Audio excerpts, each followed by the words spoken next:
Welcome everyone to the June 1st meeting of the Hadley Selectboard. I'd like to call the meeting to order at 7 o'clock.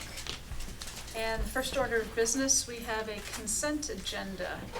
The consent agenda has the minutes from May 18th, payroll warrants 48, accounts payable warrants 49 and 95, special town meeting, a motion to open the warrant, and the accounting services agreement, and notification that the last warrant for fiscal year 2016 will be the July 27th, 2016 warrant. We did have Game Over LLC, which is also known as Supporters, with an issue with, a potential issue with some grease trap inspections, but that is going to be deferred to a later date because we did obtain some additional information today. So that will not be part of the consent agenda this evening. Make a motion to accept the consent agenda. Second. Is there any discussion? Hearing none, all in favor? Aye. Aye. Okay, great. So it is now time for public comment. Do we have anyone here for public comment this evening?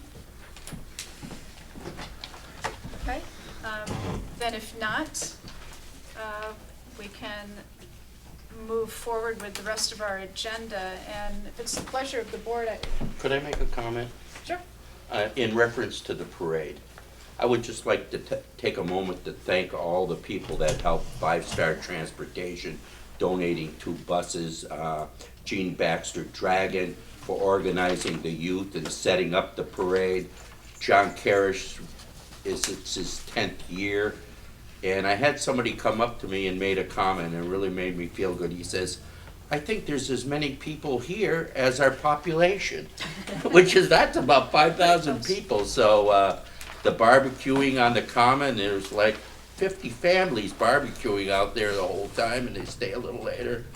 So everything went well, and I'd just like to thank the people, even the participants and the people that come to enjoy it too. Absolutely. And Joyce, I know you had wanted to say something tonight about the, do you want to I do that did. now? Yeah, sure, might as well. I wanted to thank the Memorial Day Parade Committee, the Legionnaires, that of course this is why we have the parade, and it's the most memorable day for them, and especially for our veterans that have passed, and I think that's why everyone comes out to have this. It's not just having a barbecue, but it's supporting those that have died for our country. And I'd like to thank the police department. They did an exceptional job in escorting us, and the fire department and their honor guard for participating in all the cemeteries and everything. We certainly appreciate that. To Eddie Keeler, to coming down and that great gate that was locked before we started the parade, where the state has all of their things, and they did clean that up nicely so that we could get all of our things through there. To the 20 Acres Farms for decorating our town hall as they always do. It always looks lovely, and a big thank you to Tom and Pat and Tom and Joan Zusko. Joan and Tom, I know, always come out here and do it that morning of the parade, and we certainly do appreciate it, and thank you so much. And we also like to thank the cemeteries, people who took care of our cemeteries. They did a great job this year. They looked exceptional well, and we're very proud of every cemetery that we went to. So thank you to everybody that participated, and hopefully we'll all be around again for next year. Thank you. Excellent. So if there's no public comment this evening, Yeah.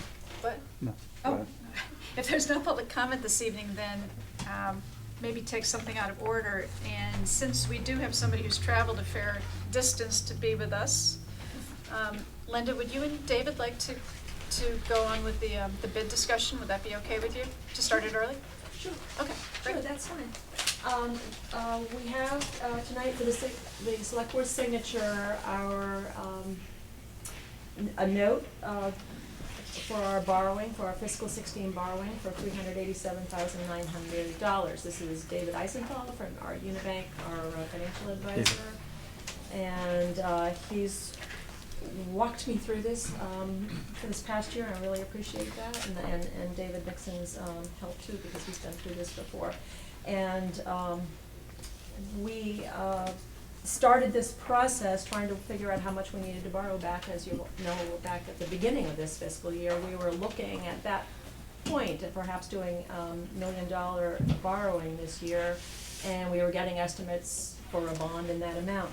A number of things happened that dropped that amount. One was the water loan, which we were not anticipating would be supported by the state, so that came out of our regular borrowing. And then we had a number of other projects that, although approved by the town, did not need to be borrowed at this time, because we don't need to borrow until we have spent the funds, until the project has been done, until we have purchased the equipment.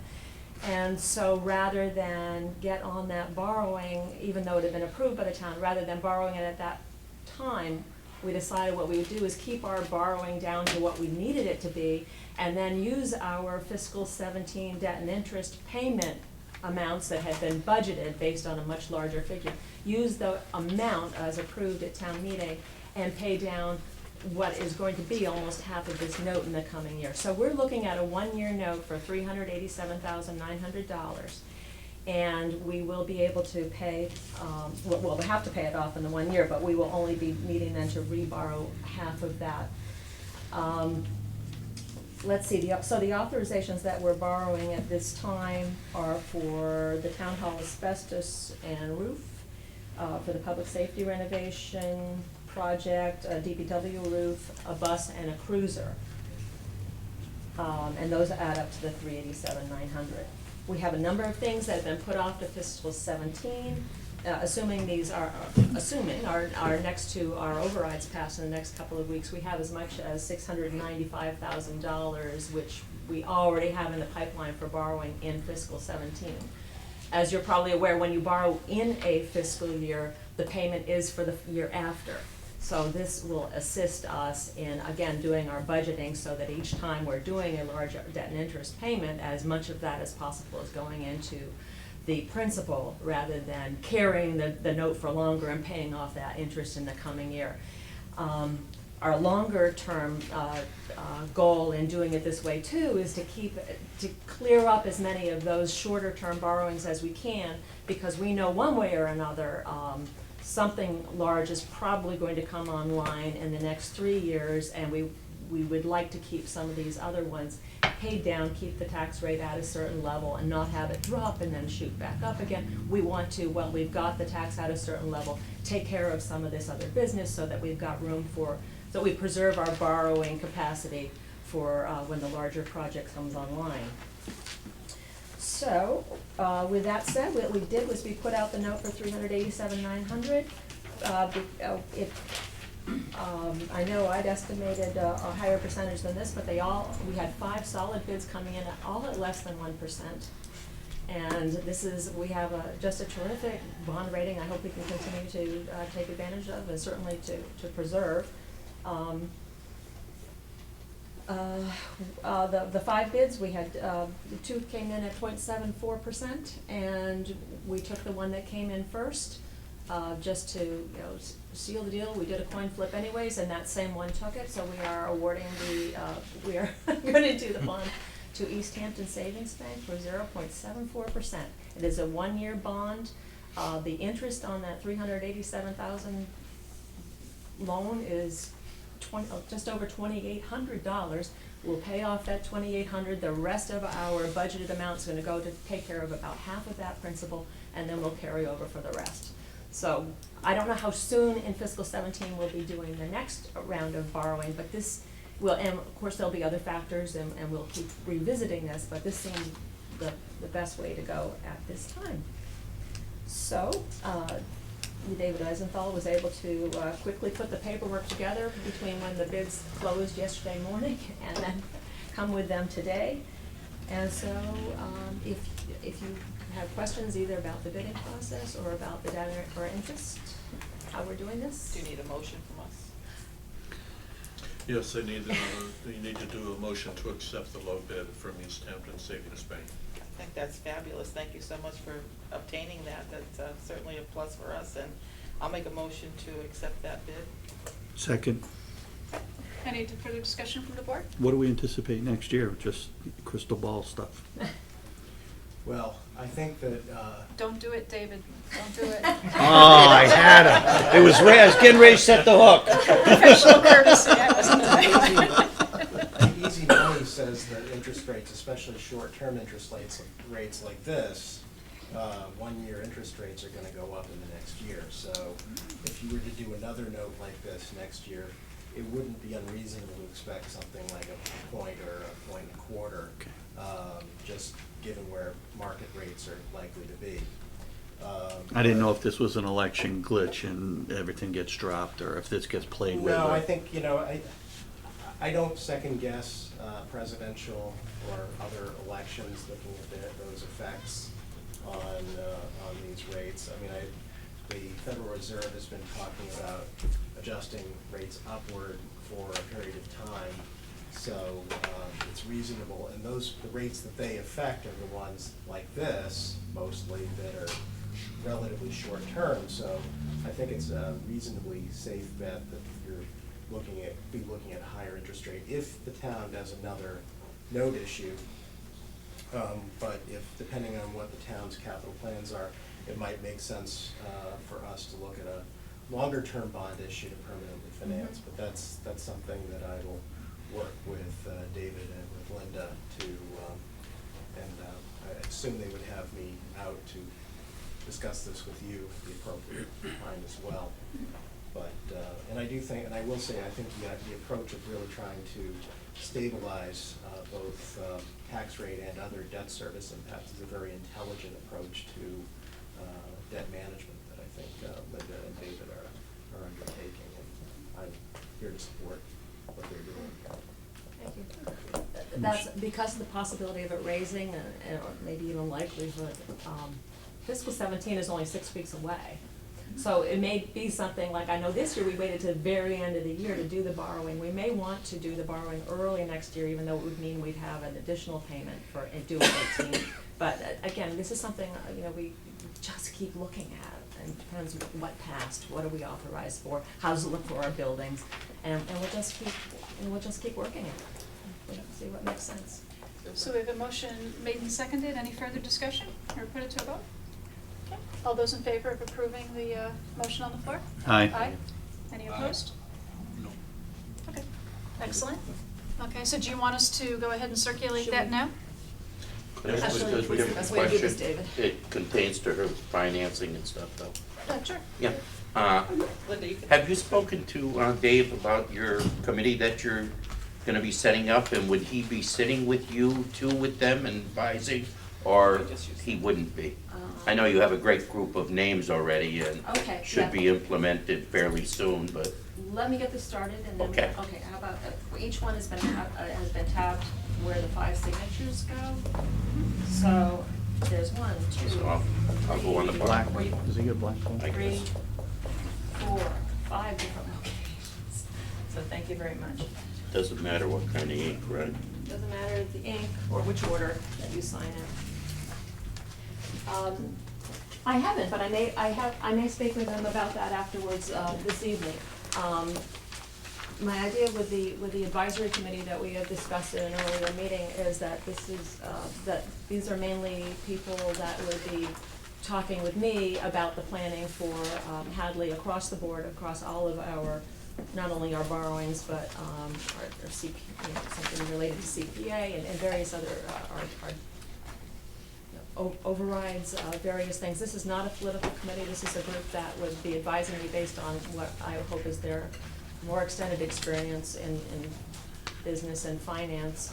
Our advisors, such as David Eisenhower, are people that are very valuable to us, and I wouldn't necessarily ask him to pop in 8 o'clock on a Tuesday morning for breakfast, but as something becomes relevant, it might be, to the borrowing. Perhaps he would be someone that would come and join us one time. But I would like our regular people to be, in Hadley and just helping us kind of brainstorm about things such as what we talked about this evening. What's the best way to do borrowing. I guess it leads me to another question for David.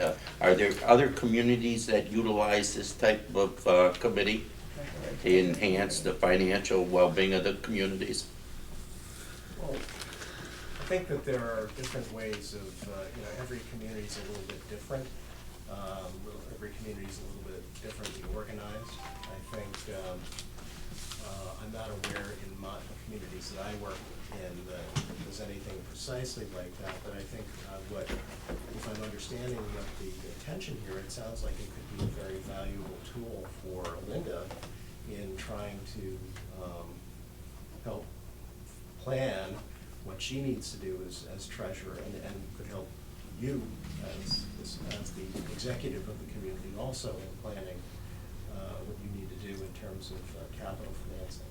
So I think it sounds like it could be something that could work well. I made some contacts, Donald, and sent out some emails, and I hope to get this pulled together this month. Yeah, one thing too, just with the financial advisor, that you still need to maintain some degree of arm's length nature about your position, so that, getting him too close to day-to-day management wouldn't be advisable anyway. Okay, all right, so I think, do you have everything? Oh, one more. One more signature, and then, so thank you again for coming out, David. Okay, always good to see you. My pleasure, thank you. Sure. Okay, thank you, Linda. Thank you. So it's a little bit after 7:15, and we have a public safety presentation scheduled for this evening. So our two chiefs are here tonight to. Just do one quick one that I forgot. What'd you do? Oh, I'm sorry. 1 second. Wanted to just thank the Ufnick family of North Hadley. Mark, Becky, Nick, and Kyle. They all cleaned up the sign coming into town this past weekend, and it looks fabulous, and they just need a really big thank you because it was really needing it. So muchly thanked by the town of Hadley. Thanks. Thank you. Okay. So, without further eloquence, we have Chief Mason and Chief Spanknebel here this evening. This is a presentation that the board requested so that we could spend a little bit more time, in-depth time, talking to the chiefs about their views on public safety and where we are heading, or where we need to be. You sure you want to talk about it after we just talked about borrowing $500,000? Absolutely. What's another? Sure that's a good idea? It's still a good idea, thank you.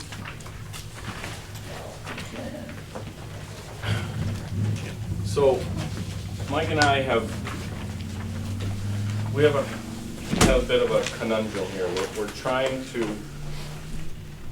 combine everything about public safety in this town. We've been trying to consolidate things to save, to get costs down. Unfortunately, with the fact that we're dealing with, call force, fire department, and obviously short staffing, as you know, on the police department side, we decided to kind of approach it from two separate positions.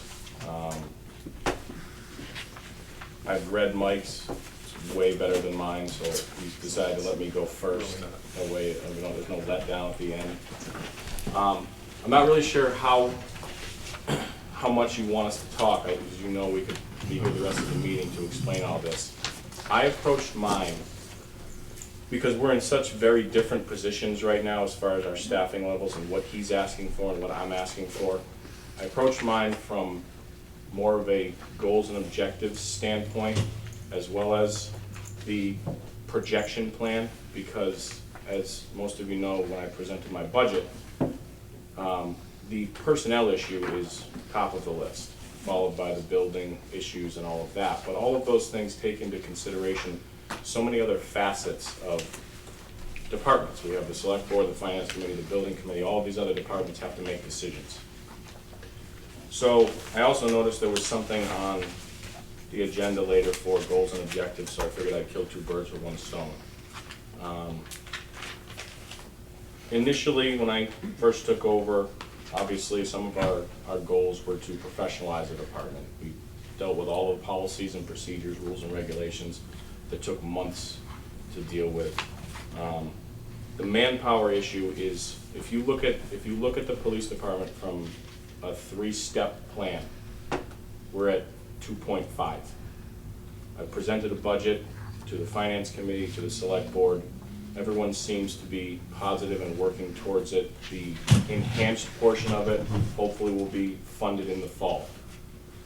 So what I did was I took a step back because Mike and I had talked about, the board was looking for a 3 to 5 year projection as far as major costs. Personnel is obviously the most major cost you can deal with. I think I spoke with the chairperson as well as our liaison, and if we can get these positions, the police department is not going to be looking for any more personnel over the next 5 years. So the costs that we are looking at are simple upkeep and upgrade of equipment costs, which can be dealt with in the capital plan.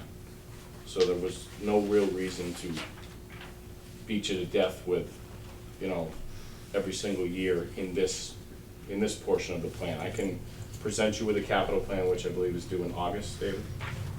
Early August, which will deal with costs that are non-personnel related over the next 5 years. Those are gonna be our major costs. So all of our goals and objectives that I have, I think on page 3 or 2, those are all associated with getting the manpower that we need. We're looking to create new positions. We need to create job descriptions for these positions. One of the things that I'm currently looking into, that's one of my goals, is to attempt to remove the lieutenant positions that we have from the union. We've been talking even since Damian Shanley was the acting chief, about creating a second in command, a true second in command, somebody who is outside of the union that can handle the day-to-day responsibilities of the police department. Right now I have Sergeant Cook as the operational supervisor, but he is inside the union with the people that he is supervising. It's a very difficult position to be in. So there are some steps that need to be taken to remedy that. Removing that position from the union and creating a non-union lieutenant position does a couple of things. It will eliminate the need for us to go to town meeting and create a new position, a captain or a deputy chief. And it'll also allow us to compensate that position more along the lines of what this town can afford. So those are the types of things that we're going to be moving towards, but almost all of it is contingent upon the personnel problem. Some of the other challenges that we're faced with, our staffing right now is based upon the predictability of public safety, predictability of policing. We have, over the last several years, staffed our department attempting to predict when we need the extra manpower. Time and time again that has shown that that's not, you're not able to do it. It's a failure on multiple different levels. Predicting when and where police and fire are needed does a couple of things. Specific to police, it is actually going to affect your morale. You have to short staff someone. You can't give everybody the maximum amount of manpower when you don't have it. So you're basically telling some shifts, you're not as important, we're going to give it to these people. That does affect morale. I've seen it happen. You're also lowering your productivity because you're dealing with a group of officers who are now going to be hesitant to self-initiate activity for fear that something else is going to happen later in the shift that they're now going to be tied up and unavailable for. Yesterday, as an example, around noontime, I was actually coming in for a meeting and coming into the town hall, and I heard the call go out for a car versus pole with a tractor involved. Pole was snapped, hanging. They had to extract the person from the car. All the officers were there. All available firefighters were there at one call. Later in the afternoon, we had a suicide where these are calls, as Joyce, as you know, when the officers respond and begin to investigate these, someone has to stay. You cannot leave. There's an investigation that has to occur, the state police CPAC team is involved. You are an integral part of that investigation. We've now lost one officer to this call until it's done. And you don't know when that's going to be. After that was a call from Connecticut for a suicidal person on Skinner Mountain somewhere. They were pinging her phone. She was somewhere up on the mountain. Police and fire responded there, attempted to locate her, had difficulty finding her. They finally located this person. Then we had to deal with what they call a Section 12, which is they need to go get evaluated. After that was a call for a possible hostage situation where a person was holding either themselves, threatening themselves with a knife, or someone else as well. So every officer involved went to that call as well. And what day of the week are we talking about? Tuesday. So that's just an example that what we're not saying is that we need to overstaff. You end up with bloated public safety departments because people are afraid to adequately staff. We're not saying that. What we're saying is that predicting services for public safety has proven to be a failure. You just can't do it. We have always looked at Thursday, Friday, Saturday nights because of the student activity as being our busy time, so we've always added our extra staffing there. Not having the money to put people on shifts on Tuesday, which is when we could have needed it, we could have used them yesterday. So, and on top of that, it doesn't necessarily mean that we didn't have enough people to handle each one of those calls. But what it means is that while those people are handling those calls, we have officers going into that last call with weapons, with firearms. They crawled under a fence to get into the building. You know, we're talking about a serious situation here. Every available officer was there, and there was plenty there to deal with that call. However, there's no one left to deal with anything else that goes on in town. And that's not a call that takes 2 minutes. So, like I said, I'm not trying to beat you over the head with it. All I'm trying to say is that the challenges that we're dealing with right now are based upon adequate staffing and dealing with our building issue. We have things that are on capital, have been on capital, are in future capital to deal with a lot of these building issues. And we're talking, you know, the build out that the building committee put together a book, you know, like this for storage issues and evidence, you know, chain of custody issues for our evidence, locker room expansions and things like that. And we completely understand that there's only so many slices to the pie, which is why, you know, we're not asking for a new building or anything like that. But these are the challenges that we're dealing with. And like I said, as far as my department goes, police and communications, as of right now, my projection is that the staffing is obviously top of the list, and I don't project needing more staffing than what I've asked for over the next 3 to 5 years. What I wanted to do, the point I wanted to make with this presentation as well as my budget request was to present, and I think Mike is doing the exact same thing, is to present you folks, the finance committee, and the town people with what I believe is a baseline of services that we need. We are past 2 officers on a shift. We're past that. We're at a point where we need regularly 3 officers on a shift, and in most cases, Thursday, Friday, Saturday nights, when the students are back, sometimes 4 and 5. You know, I sent pictures to some of you folks of the Blarney, you know, night. I think, Molly, you actually drove by. We drove through it, yeah. Every single officer available was required at that scene because you're talking about the potential for something to happen like what happened in Amherst. So even that situation, while we had the manpower that and the equipment that we felt was necessary and adequate to handle that call, the point is that even with every officer, that call took every officer.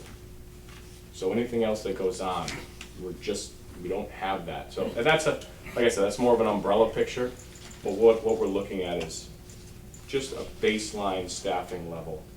And the budget that I presented still leaves room for part-time, which I believe should be there to supplement and to continue to reduce the amount of overtime that we spend. It might Not just to get to the baseline. Just to be clear, when you talk about the budget you presented, you're talking about the enhanced, the 49, right, 48, whatever the number is, That's correct. in the fall, right? That's correct. Yeah, the confusing thing about the budget presentation was that I presented a budget that was a level service budget, and then I presented a enhanced budget. The level service budget that was approved gives us the full amount that we had in our part-time line, which is $117,000 and change. This is how we've been operating over the years, which is why we had such a hard time getting the overtime down. Because we continue to just add to that line without actually attacking the problem. So when I presented the enhanced budget, I cut that line in half, and I'm using that to fund 1.5 of a full-time position. But it still leaves enough there, like I said, to supplement.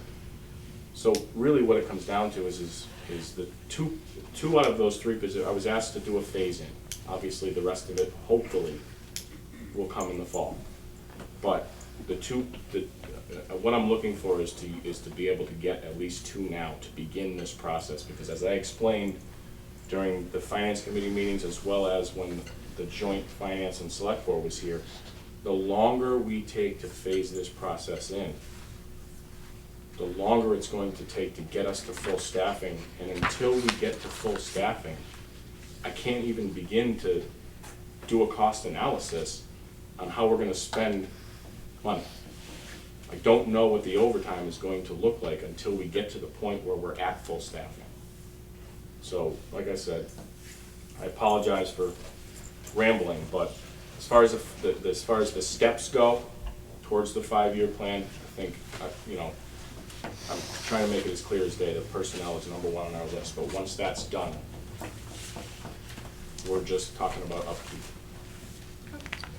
Any questions for? I do have one. The way you stated something, when all your officers are tied up, we have nobody to respond. I fully am aware of how mutual aid works with the fire department, calling them in. I think we have same setup with the police.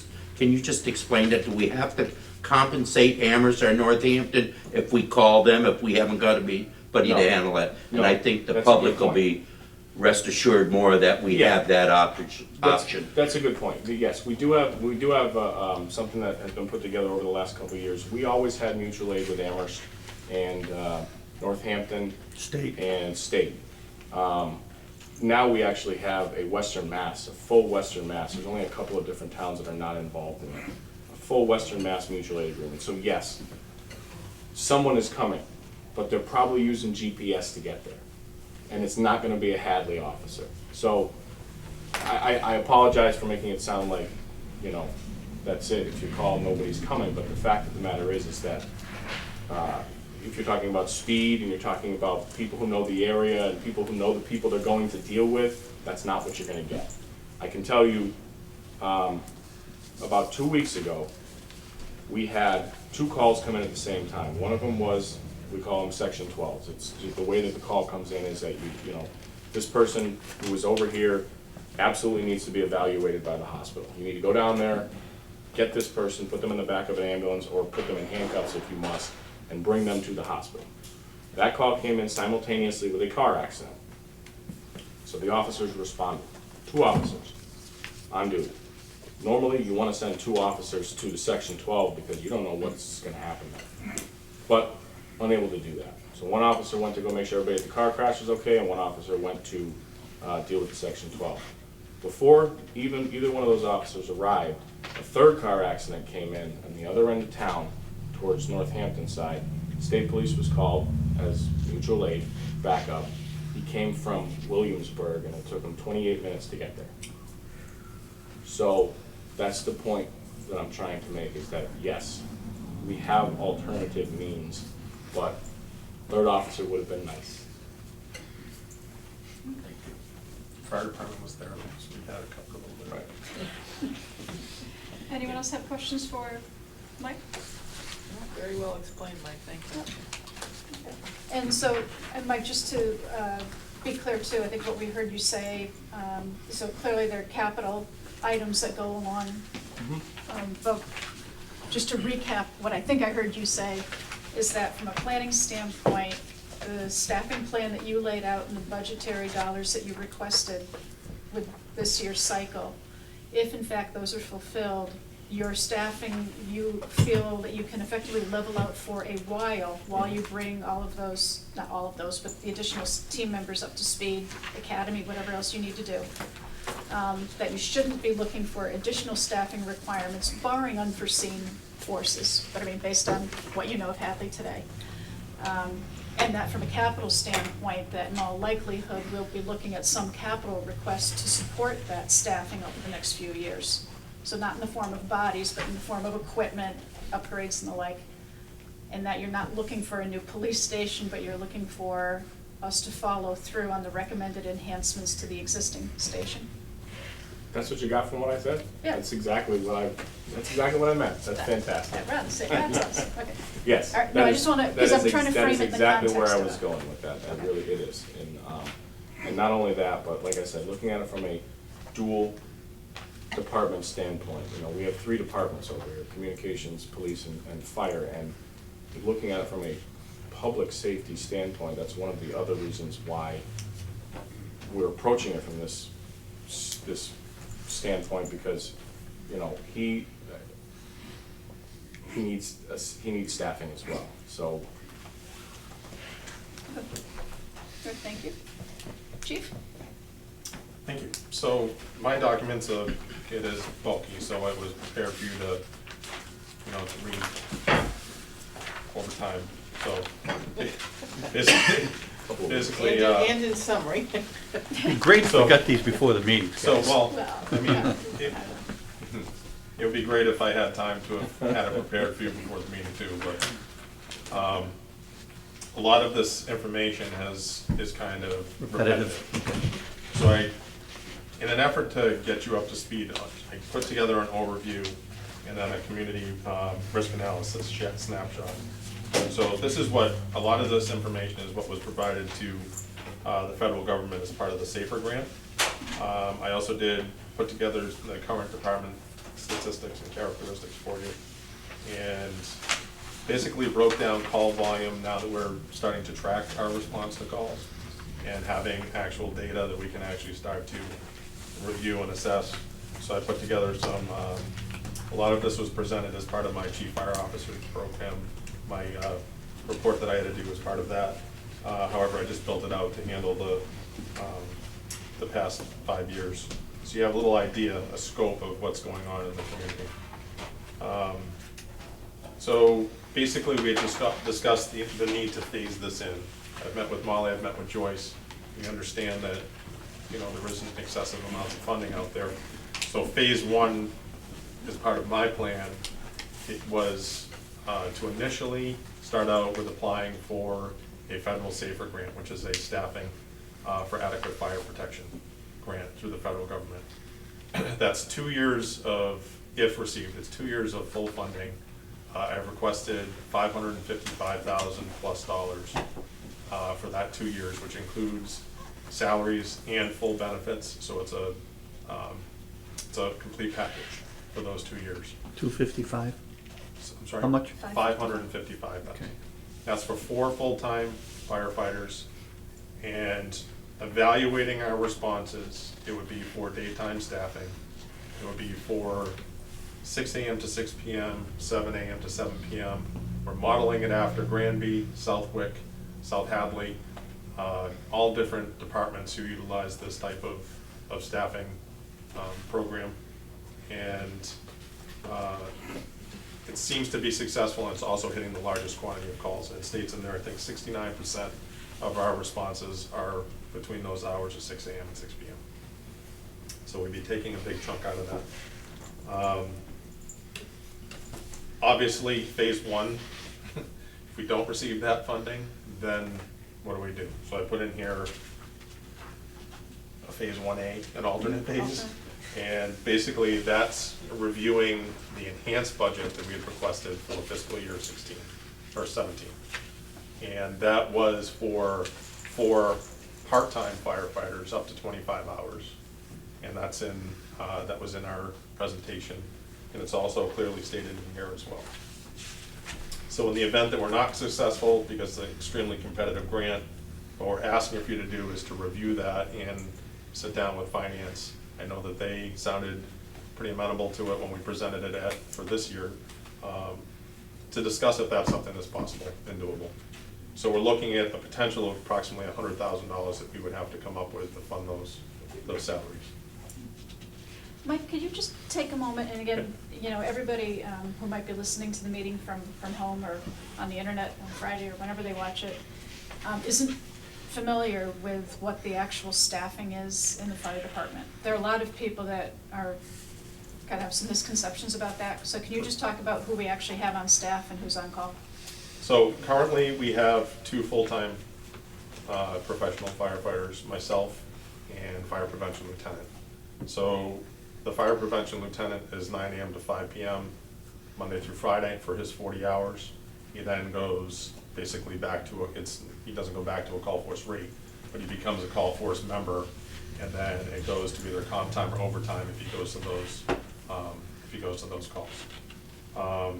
We have a very low overtime budget, so he's more into using or putting in comp time. Myself, I am salaried, 45 hours before I am eligible for comp time. I have way too much comp time because I'm going to the majority of the calls. And then we're supported by 28 call force members. So the 28 call force members are men and women of Hadley who, when they have time, and when the pager goes off, will determine if they can respond to the calls. During the day, it's next to impossible because the majority of them are out of town working. We do have one member of the DPW. We also have John, who will come if it's something more serious. However, it's difficult to pull them away from what Marlo has going on, because then it's impacting his plans for the day if they're coming out to all these calls. So it's mostly just Nick and I, and then also we're trying to see how we can save money. So Taryn Harriman, our office manager, who we have for 15 hours a week, when she's in for those 15 hours, if there's a call that comes in, she's certified as firefighter 1. She'll go out on the call as well.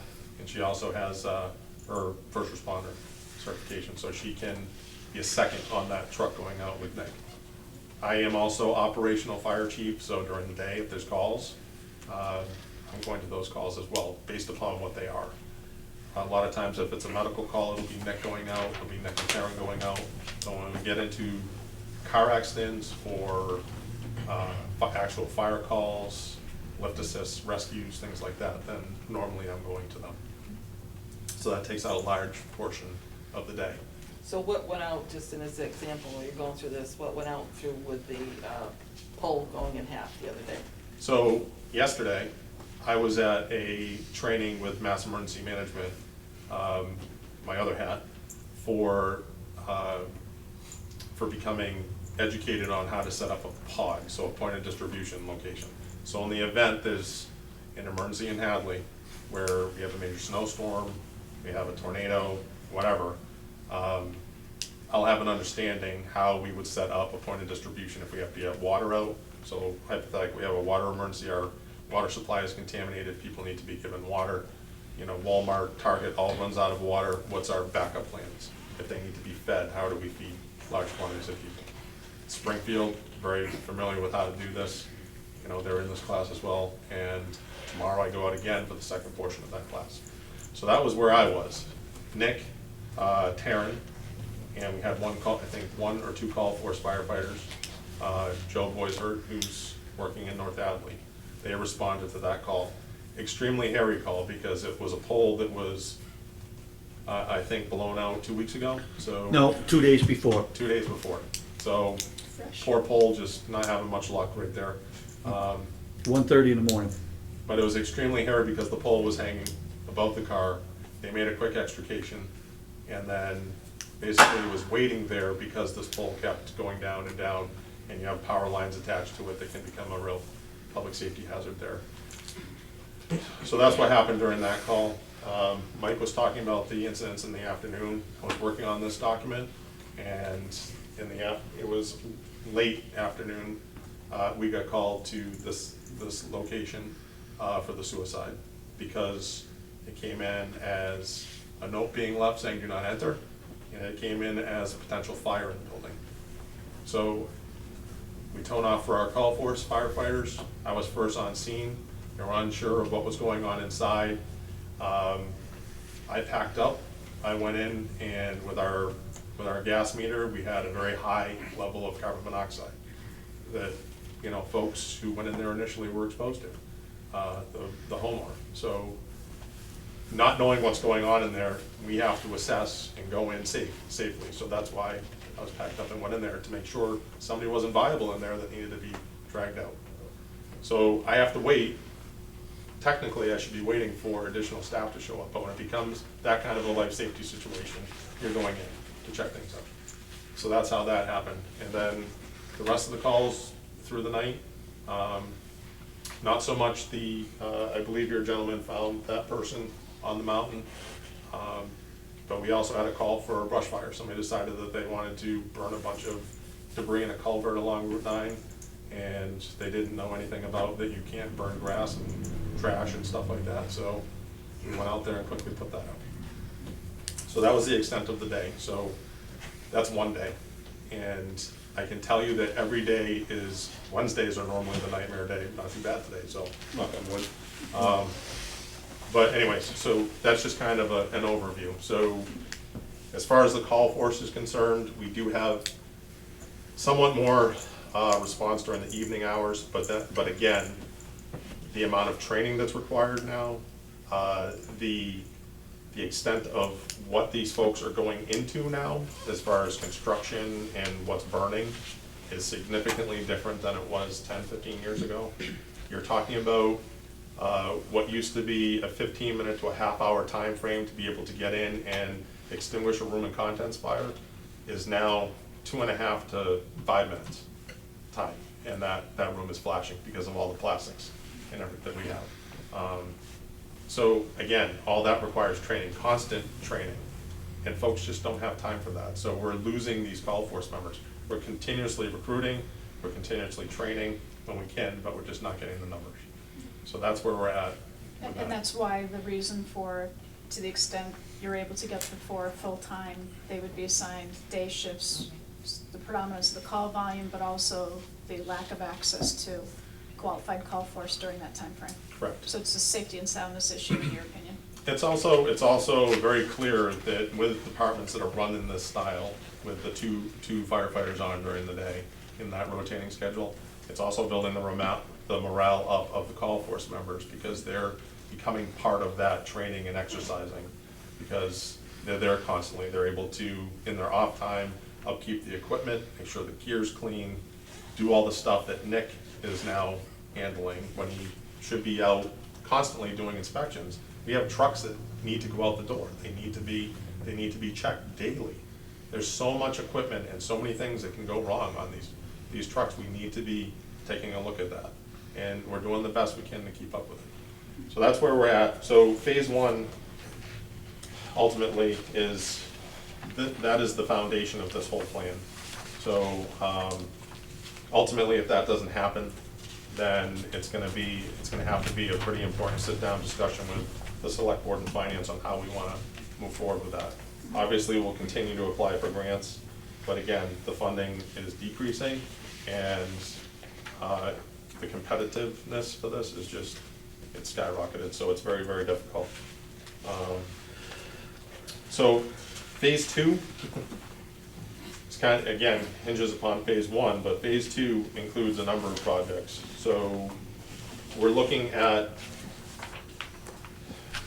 attempting another type of assistance to firefighter grant through the federal government, and that's for upgrades to our center station for fire. I've applied for this before unsuccessfully, but we didn't have the full-time staffing in place. But I'd like to do that again, and part of that would be hopefully working with whatever OPM is selected to maybe get some updated information, sit down with that person and actually do an evaluation of the DRA report, what was put together, and and be able to evaluate and put together real-life numbers and what the needs would be as we progress towards a full-time fire department. I've put down the timeframes on that, so June 1st of 16, because it's already begun. We've been working on this for actually years prior to this, but June 1st of 16 through June 30th of 2020 is this implementation of a fire-based ambulance service and build out of the station to handle this full-time staffing. There's information in here, in my opinion. I think that the funding that we are, that we are approving every year to pay our neighbors for service, their service is outstanding. I am not there's no reflection in that whatsoever. However, I find it difficult with all the research that I've done and just looking at the numbers that we're paying out, that funds are going out the door that could be utilized for us in-house for creating this ambulance service that in my opinion, looking at the numbers and reviewing this for years upon end with our ambulance committee, that at a minimum, we would be able to support that staffing, the full-time staffing, with what we would be bringing in revenues. I understand things change. I understand the number of calls change. I understand insurance changes. There's constant battles at the state now with how stuff is being paid out. The initial upfront costs, there's multiple options on that. It's not $1 million process to put an ambulance service in place. Having spoken with the chief of Southwick, he has a used ambulance that we could pick up by the end of the year for $15,000 to $20,000, which has all the equipment on it. There's nothing that says that you have to purchase a brand new fire ambulance for $295,000. We're trying to phase something in. So this phase 2 is bringing on board the staffing and then evaluating the calls for EMS, seeing what we're going to be getting in for revenues, put this basic ambulance in service either with Amherst or with some other ambulance service if we put out our RFP that we've been discussing for a number of years now, to review those proposals. So I have that pretty early in this plan to get that RFP out so we can start evaluating what comes back for that and moving forward with this. I really think that this is the key to this whole plan. Phase 3, you can take a look at. I really don't have anything I have just some basic statements under phase 3 because the crystal ball has not even been born yet to be able to evaluate that. Obviously, if all this stuff gets into a row here, all the ducks get into a row, then I'll be able to give you more information on the phase 3 portion of it. But again, it's so fluid right now. It's extremely difficult. And just as one other part of phase 1 that I believe I didn't mention was the North Hadley Fire Station. I really need a direction on what's happening with that. The clock is ticking. So if I need to be looking for alternative storage, if we have to adjust our response plan because that building is not going to be in service, or if we're going to get some minimal funding just to get what we need to do to that station to be able to continuing housing our equipment there, moving some stuff around so this engine 3 will fit in there. I really need to get the answer to that question. So that's part of phase 1 as well. And that's an October issue, That's an October issue. right? Because the truck shows up. The truck shows up, however, I need to start finding homes for stuff now. Obviously, some equipment's gonna be going out, but again, we have some equipment that needs to come in. I just want to make a comment on well, there's several things I can make comments on, but I'll do it on the ambulance service. If you look around at our surrounding towns that are small towns, their ambulance services are not always thriving. But I can guarantee you that Hadley's ambulance service would survive for the amount of calls that come in to the hospital from here and from within the area, because we're never going to go away. Our Route 9 is never going to go away. Our population is never going to decrease. I can only see it increasing. Nursing home. Nursing home is here. That's not going away for the greater need of all of that. So in the wide perspective of everything that we have, the need is always going to be there, and it's going to grow. We have a population of our elders, our people getting older that are gonna need the ambulance service. We have the times of which we are in, just with you saying section 12s and things of that nature. We have a depressed time where we not only are treating physical ailments, we're treating mental illness. And that's not recognized as often as it should be. So these are all things that really do need to be taken into consideration of what we're dealing with today. The other important points, right now, I mean, day to day it kind of varies, but there are points now where we have apparatus going out the door with one firefighter on it. So we're not complying with OSHA standard, NFPA standard, and it's just really difficult because it's almost gotten to the point now where I feel I need to be on call 24 hours a day, 7 days a week, 365 days a year. And it's just, it's not working. July 1st, that is in this as well. We are gonna be going to a groups and on-call. So folks will be scheduled. We're gonna break the month in half with groups, and officers will be assigned to those groups. They can decide how they wanna have that truck going out the door to calls. It's most likely gonna be Thursday through Sunday. There'll be set hours of when they have to do that, and we're gonna see how it works. We've tried groups in the past. You know, we might lose more people, I can't tell you. Some people have approached me saying that they would prefer it that way because then they know when they have to be ready to go. However, there's a cost to that too. You know, there's stipends, We have to cover real it. pay. We So- have to cover it. So that's the other option then under phase one is getting that in place. So it seems like there's three key action items from the select board. Good, buck stops with us. Starts And with just us. starts with Starts with us. us. So just one on the North Hadley substation, Mhm. okay? Would it be fair to say that there's an imminent issue and then a longer-term solution? Right, the imminent issue being we need to house, the new truck's gonna come in, go to Central Station and bump, Correct. right? Yes. Let's finish So- that thought process if I Yeah, could, please. exactly. So, and this came up last night at the buildings committee, so we're gonna get a new in October. And then the truck that's up there is now going out of service, and the truck that's in Central is gonna go up there. It's not going out of service. Engine 2 does not go out of service initially. It might go out of service after a year, but we need, I would say, at least 6 months with this new apparatus. I mean, we're talking about extensive training on this. This truck has multiple abilities here. It's a rescue pumper, so it has new equipment on it that we have not used before. We're doing a CAF system on it, which is, it's a compressed air foam that allows us to really attack fires quickly, but there's a learning curve to it. So at a minimum, we're looking at 6 months to make sure we are educated on the truck, and then also that there's no glitches with it, because there's so much going on in this truck.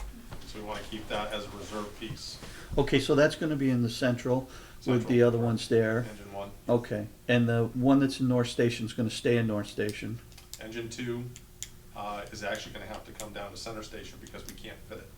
So engine 3 moves up, that's why we have to build it out, because it's longer than engine 2. We keep the brush truck up there because the second bay, I mean, they won't be able to get in to get their gear if we have 2 pumpers up there right now.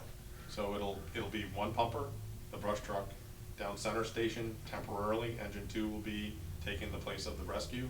The new apparatus will take the place of engine 3, and then the engine stays where it is now. The ladder truck stays where it is. I understand there's also been preliminary discussion with the old Montgomery Rose property, possibly renting you a bay for your truck and an office there. Where are you on that? That's something that the building committee was taking a look at.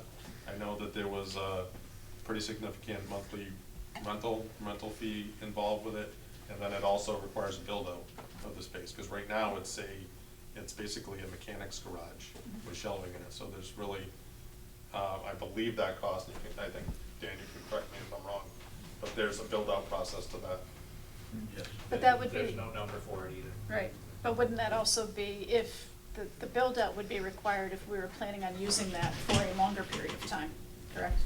But there's some basic stuff that needs to be done just to back the truck into the garage. Okay, all right.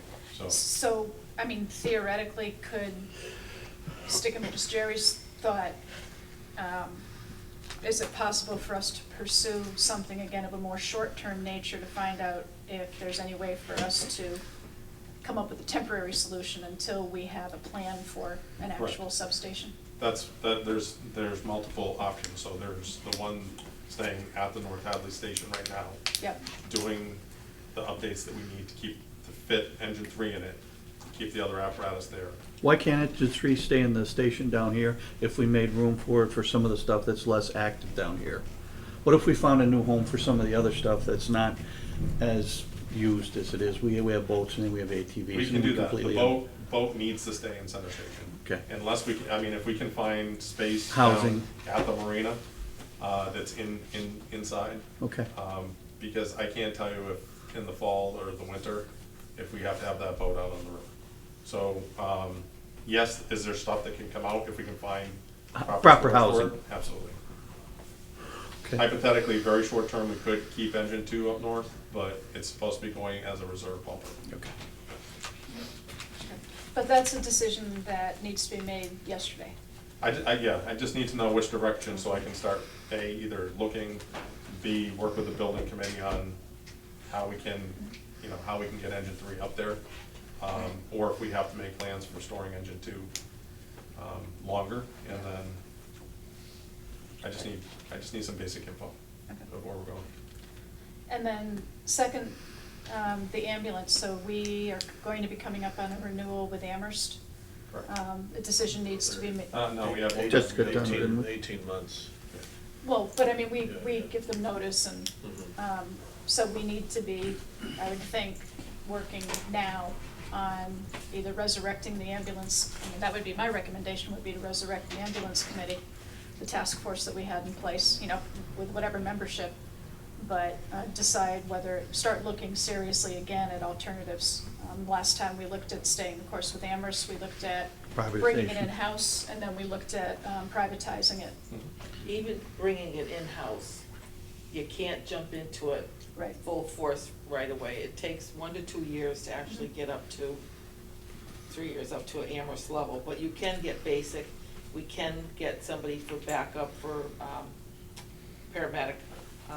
So, that all has to be done too. It's in the report, the BLS ambulance could go into place in 6 Immediately. months. Yeah. Basically, it's deciding on where we want to go with our service the way it is right now. We're not looking, obviously, at any decrease in service.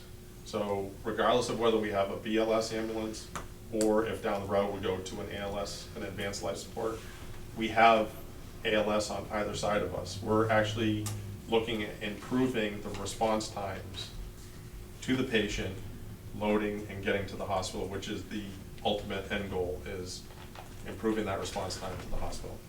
I can also tell you that the numbers that you see that are in that graph reflect the EMS calls that our firefighters are going to. And I can tell you that there has been a substantial impact in that. I can tell you the other night that I was the first one, and 5 minutes ahead of the Amherst ambulance it came in as a lift assist, so I'm heading over there to just see if I can help pick somebody up, and it turned into a full cardiac arrest.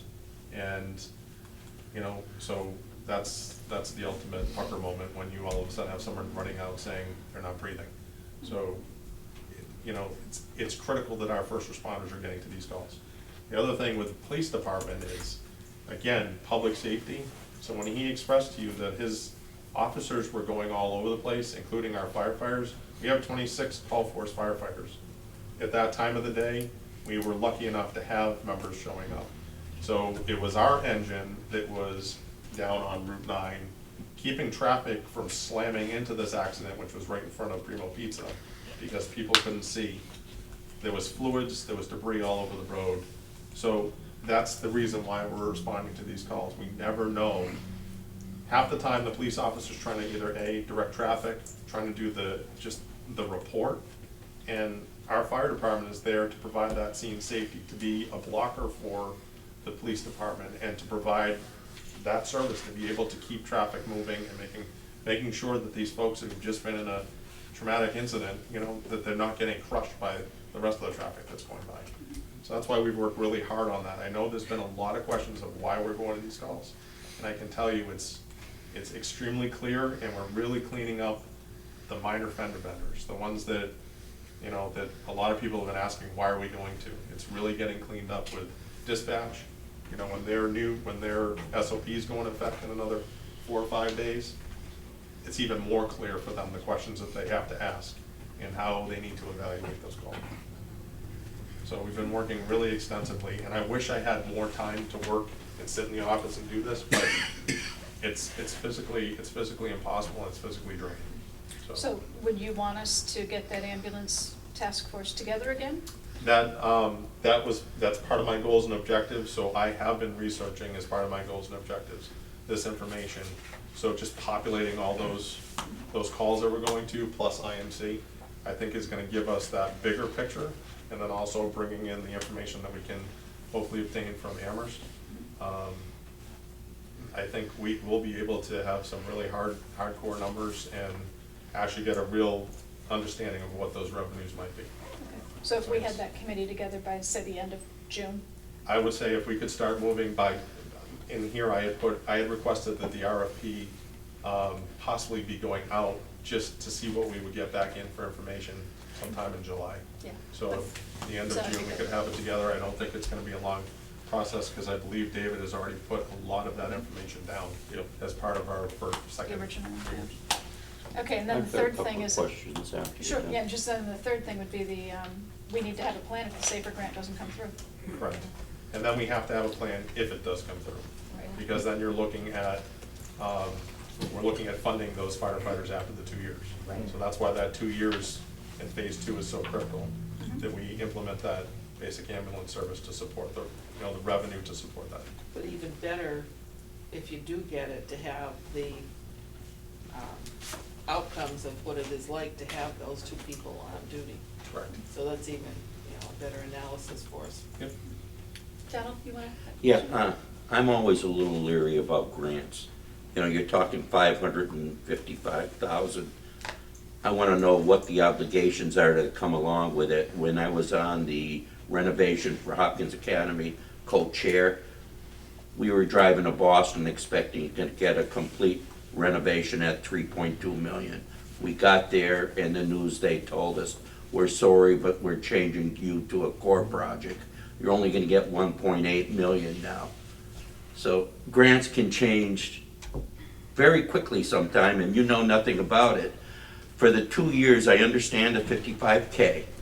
What are we obligated to it? Do we have to make sure we keep these people for 5 years or anything? If we go into a major recession and we have to make some major changes in operating budgets and funding, how are we obligated on that? You are not obligated to keep them after the performance period, which is the 2 years. That's why it's pretty set in stone as to what you would be getting. So if they determined that they weren't gonna put in what we put in for salaries and benefits, so I surveyed all the communities, even successful recipients in Massachusetts who have received SAFER grants. They're only going to pay for a starting firefighter salary. They're not gonna hire you a captain. The only obligation, what you guys signed off on before, was that you weren't gonna lay me off or lay Nick off if you received those 4 firefighters in during that performance period, because that would be supplanting that. Because we'd be accepting that large amount of federal money, we're gonna have to adhere to higher standards for the annual audit. So that's another expense, but that's not a poison pill. I reviewed the grant application and the grant materials with Chief Spanknagel. I didn't see any poison pills in there. They've changed, the grant has changed over the past 10 years. It used to be a 3-year phase down, so they would pay full the first year, and they would kind of wean you off of it. But there was issues with that, because when they started weaning off, folks were getting laid off. So that's why it's a 2-year commitment to this, where you're not laying off anybody. That's why we're low on the totem pole, because the 2 highest priorities for this grant are for maintaining staff and then rehiring folks that have been laid off. So new hiring is third on the totem pole that's why we're hoping, but we're not super optimistic that we're gonna receive it, because it's not the highest number. Have we contacted Congressman McGovern for a letter? Actually, we provided a letter to Congressman Richard Neal, because he's part of the Safer Grant program. Okay. So, I put together a letter and that was submitted. Okay, the second phase of my question is referring to the ambulance. Please correct me if I'm wrong. I think our obligation on a yearly basis is $135K to Amherst, or is This in the year- ballpark? Yeah, this year we appropriated $135,000. Okay, then it leads to my second question. I think I understand if we go out to calls and they are not insured, then Amherst bills us because we have an influx of students in Hadley and they may not have insurance. Do we have to pay additional for those calls? Or it's No. included in the $135K? Correct. Okay, so I wasn't sure on that. Okay. But they're also receiving all the reimbursements from insurance. So you have to look at that too. So we have sat on the ambulance committee. We had folks from Amherst come in and make it pretty clear that we're being very generous with what we're providing to the They community. private bill too. I mean, Yeah. you don't just wait for insurance. Years ago, we had to pick up those extra calls and pay for them though, I believe, right? No, they've always had some sort of a stipend attached to it. It's just progressively been increasing. And I understand that. Like I said, it does fluctuate in the cost. So you do have calls where people refuse service. So there's a cost to that ambulance coming to town. So I understand that, but I don't know if that's, basically, as the ambulance committee, we're still trying to figure out what we're receiving for what we're paying out. So I think, one of the things, and thank you for taking the time. You obviously already had a bit of a hectic week from the sounds of it, but, and I know, we've run over on the allotted time, but, at some point, we need to move the conversation, you've got the, what are you looking for, and then, how are we gonna do it, how are we gonna fund it? But at some point, I think we really collectively, as the police commissioners, as, the people responsible for ensuring that we have safety and sound protections in this town, make a determination that we have a need in front of us that needs to be met. And it seems like sometimes the conversation keeps waffling, we start talking about money and then it gets uncomfortable and it's like, well, do we really need to do that? So, at some point, I think as a board, we need to collectively agree or disagree with the recommendations from both of the chiefs that this is the direction we're heading in. And I think there will continue to be discussion about the funding, as our grant money's a good idea or not, all of that. Jen? The call numbers are there. The need is there, for sure, without a doubt. There, in 4 years, no one has gotten any actual numbers of services, any actual numbers of an ambulance and personnel funding, and not just the pay, all the benefits, all the insurance, all the liability. There has been absolutely no number come across this board's table with any of that information on it in 4 years. Yes, there has. There's I been. don't believe that's true. That's not true. Where is it? I've Are you- never seen it in 4 years I've been sitting behind this desk. Are you talking about a projection from Mike and or David Yes. to what it would cost us to have a Yes. full-time fire force? Yes. There has been nothing. I know we've seen, when we were on the ambulance committee, we saw We did. projections on that. You know, and whenever the ambulance committee was together, which was quite some time ago now, things have changed drastically in funding.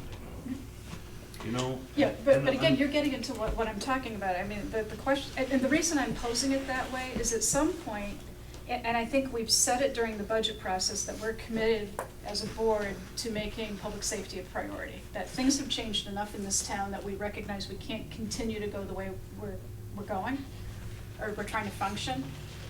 We have specific staffing proposals in front of us. Again, safer grant, no safer grant, but moving to 4 full-time I know firefighters during the Mike's- day. Mike's original position 15 years ago or more was just the way he explained it. It was a phase in It was a grant program, Right. actually. Right, And then but, the town had to fund it completely after whatever it was, 3 years? It wasn't a grant, it was a one-time payout from. But it was like 3 years or Home something. Depot. Home Depot, $40,000. That was it.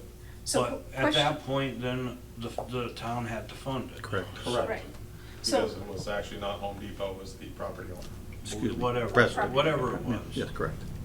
but if we're putting a stake in the ground saying that we support, fully support and agree with the direction of the staffing plans, forget even capital right now, but the staffing plans in front of us, then what we need to be prepared to be bringing that to town meeting and having the funding available for that sometime in the near term. And what that means is that we, again, if that's a priority, everything can't be a priority, and this, we may need to be, not may need, we do need to decide what kind of the ranking order is on these things.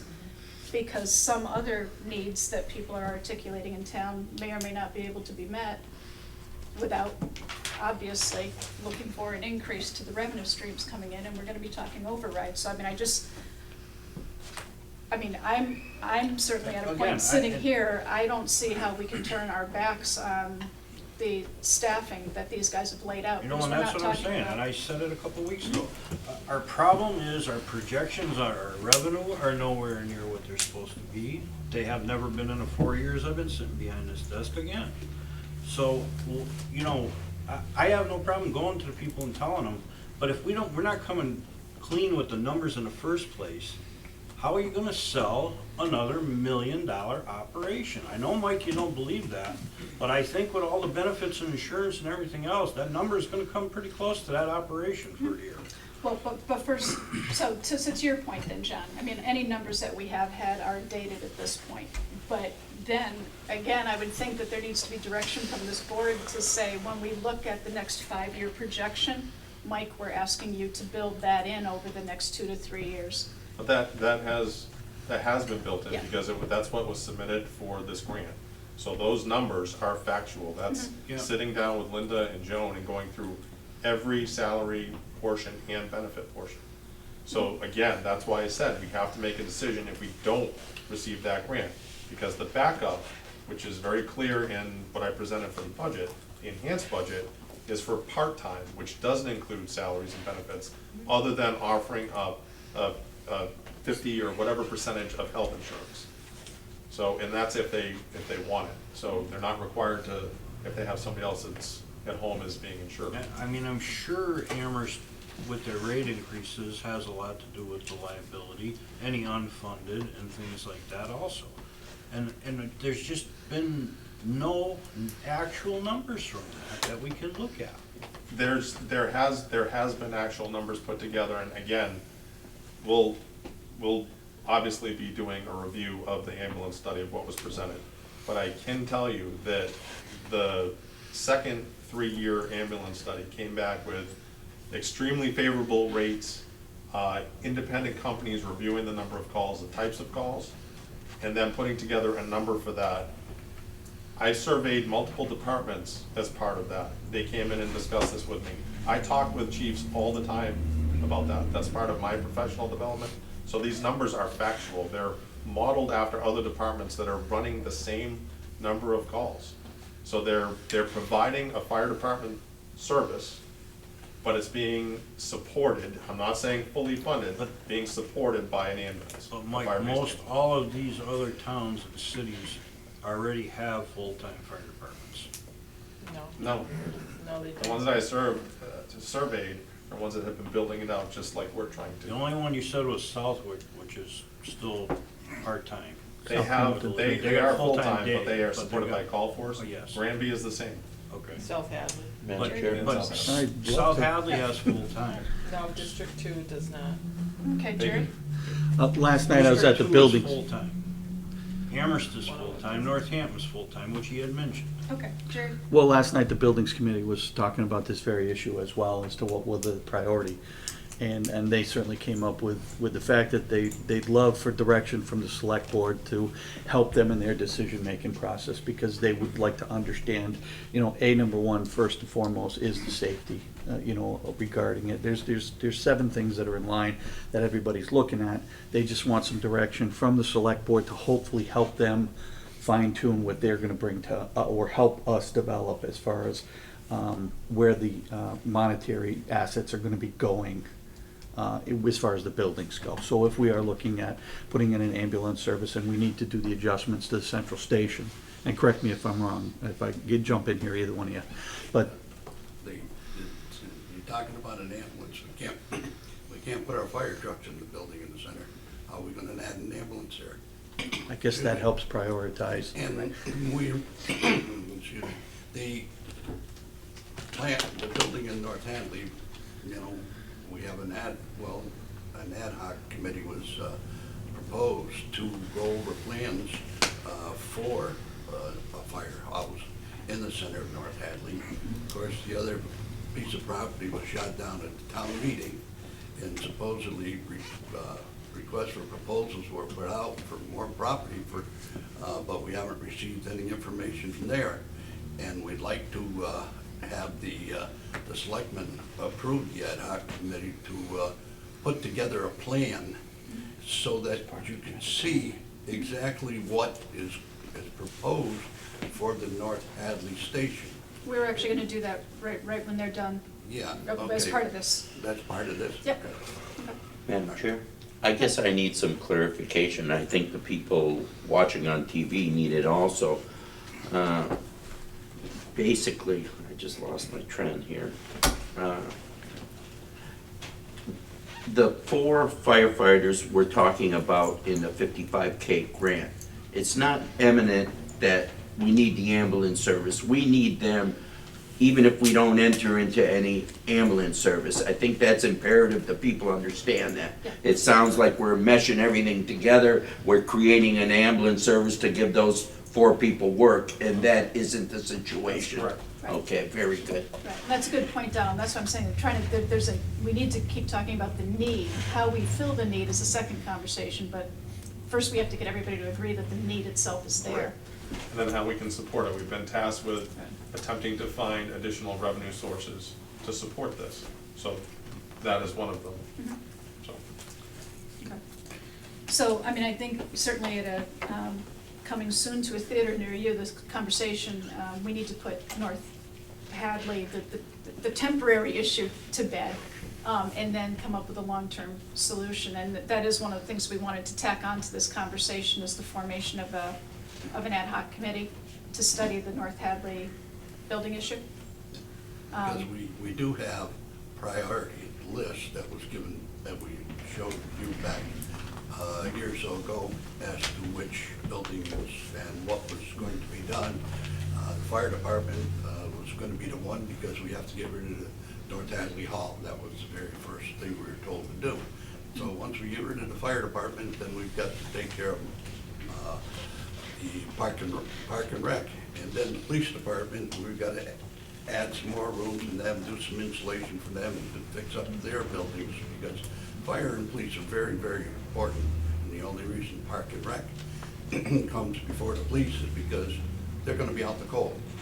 So Well- we have sent you a number of lists and priorities and, of what we had planned, and hope that these lists were approved so that we can continue moving in that fashion, in that way, because we're right now just as a maintenance group. We're fixing this and we're fixing that, Right, we're and we'll- fixing that.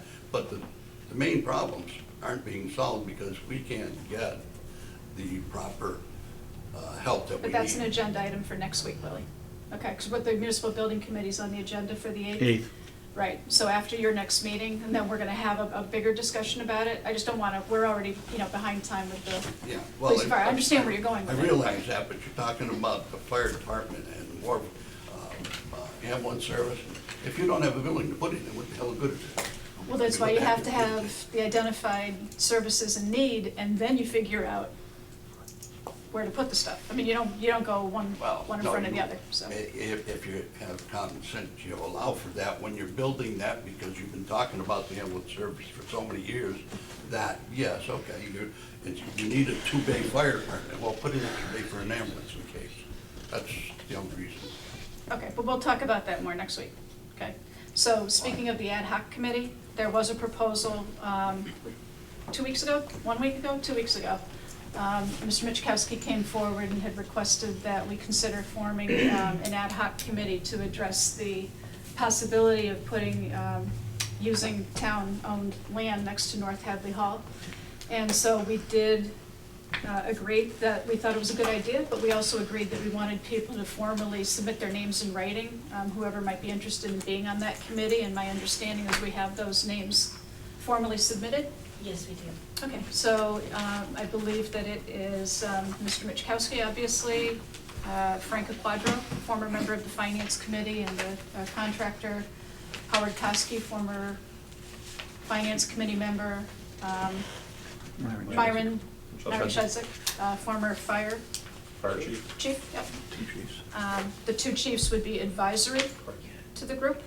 Am I missing somebody? Yeah. Member of the Historic Commission. They were invited. They submitted a letter indicating that they didn't support the project, so they're not likely to participate. Well, let me make a statement on that. How can they say they didn't support the project when they didn't even see the project? I'm just It's letting just- you know what we're in receipt of.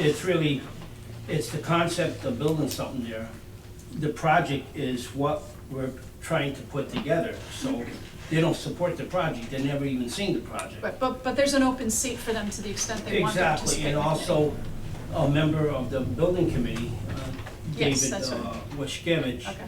said at this time, he doesn't have the time, but the door should be left open if any other member wants to come forward to serve on that. So do we want to approve that committee separately, or put it in with the appointments? I think you should approve it right now. Okay, so does anybody want to make a motion to approve that committee? Can we find out exactly how large the committee, if we're gonna leave an opening for people that you're talking about? How many people are you want on the committee? There would be 5 voting members and 5 ad hoc members. And there would also be, with the selectman Joyce Chunglo as the liaison from the board, from the fire, and selectman Donald Pipchinsky as neighborhood community member. input. Right, yeah, you were the community representative. Yep. Right. So it's not getting any larger than this, right? Can we clarify that? To be clear, that they think it should be given equal consideration with any other plans available. They didn't say that they didn't support it. Oh, okay.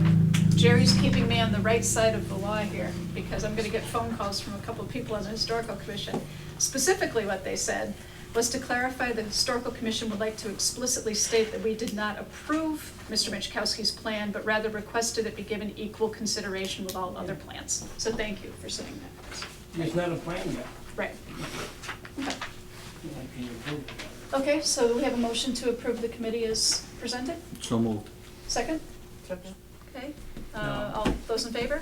Aye. Aye. Another Okay. question. Will there be a spot in the fall town meeting for this proposal?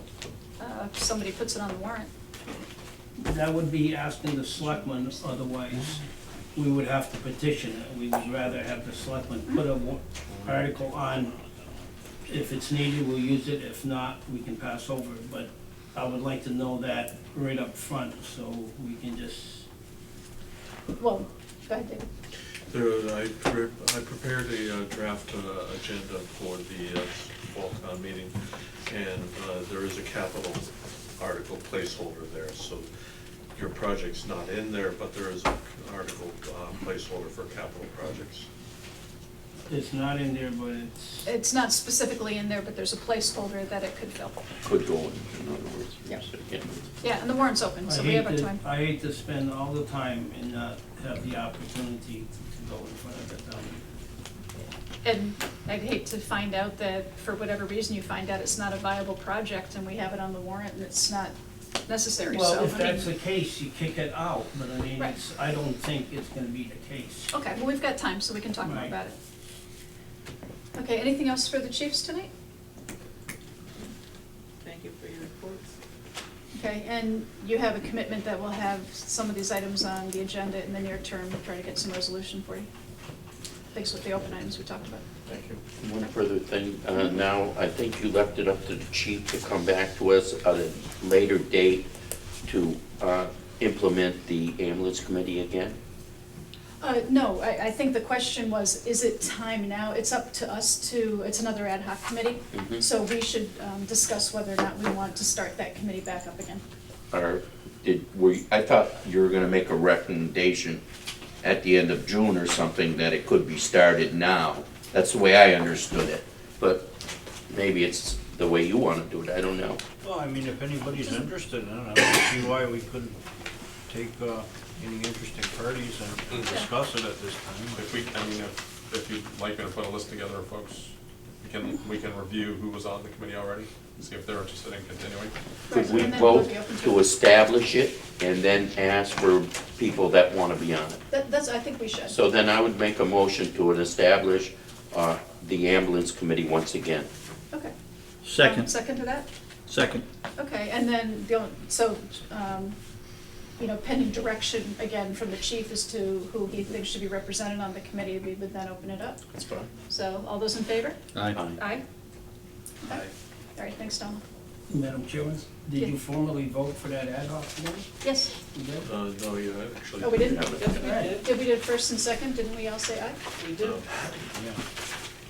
I have you have Divine made motion, Chungalo seconded it, and you voted 5-0-0. Okay. Do it again if you want. No, that's fine. Okay. Everybody pays 5-0, 5-0. And I'd like to thank the board for crossing that big hurdle and set a priority for public safety. I think it's long overdue, and I commend that board for doing it. Okay, well, thank you both. I do have one more question for the Oh, police jeez. chief. Have you contacted the people in charge on Route 9 yet? And are you all set with the situation over there? We have met with them. I am not all set with it. Okay. We have some more discussion to deal with. David and Mike and I and Marlo all met with them Tuesday morning, I believe it was. They don't have an approved schedule yet. We were trying to solve a few problems all at once. They don't yet have a schedule. They were, we also had the Amherst Fire Chief there to talk about ambulances, getting ambulances through. I That was really kind the main of issue. more concerned with the crosswalk situation rather than the general safety conversations. Yeah, Uh, yeah. We haven't even gotten to that part yet. We're working on it, but there's some definite issues as far as that stuff goes. They are reviewing, we did make a number of suggestions that they are reviewing to see if they can enhance it. The original purpose of the meeting was to meet with the fire chief of Amherst and police and DPW and David, just to make sure that there's gonna be enough room to get an ambulance or a fire truck or police cruiser down that road. We didn't specifically talk about the crosswalks or the speed bumps that you and I had discussed. I believe we sent the email, the official request that they needed. That's what I'm. But there was a lot You of. have sent all the requests in at least. Yeah, I think Sergeant Cook had sent that in, but there's a lot of talk about having to pass things up the chain, so I'm not expecting a quick answer. Yeah. We have. Yeah, they were against the speed bumps the next morning.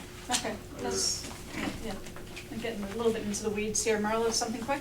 Yeah, real quick on the crosswalks, I was approached by Mass DOT to come up there today, this morning, but the surveyor didn't make it, I never received a call back, I didn't hang around.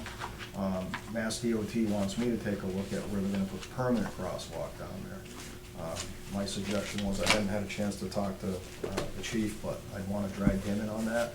Even though it's not our jurisdiction, it's Route 9, state, they're still giving us an opportunity to weigh in on it, so. Well, it is. Every time the engineers were here, there were crosswalks across West Street.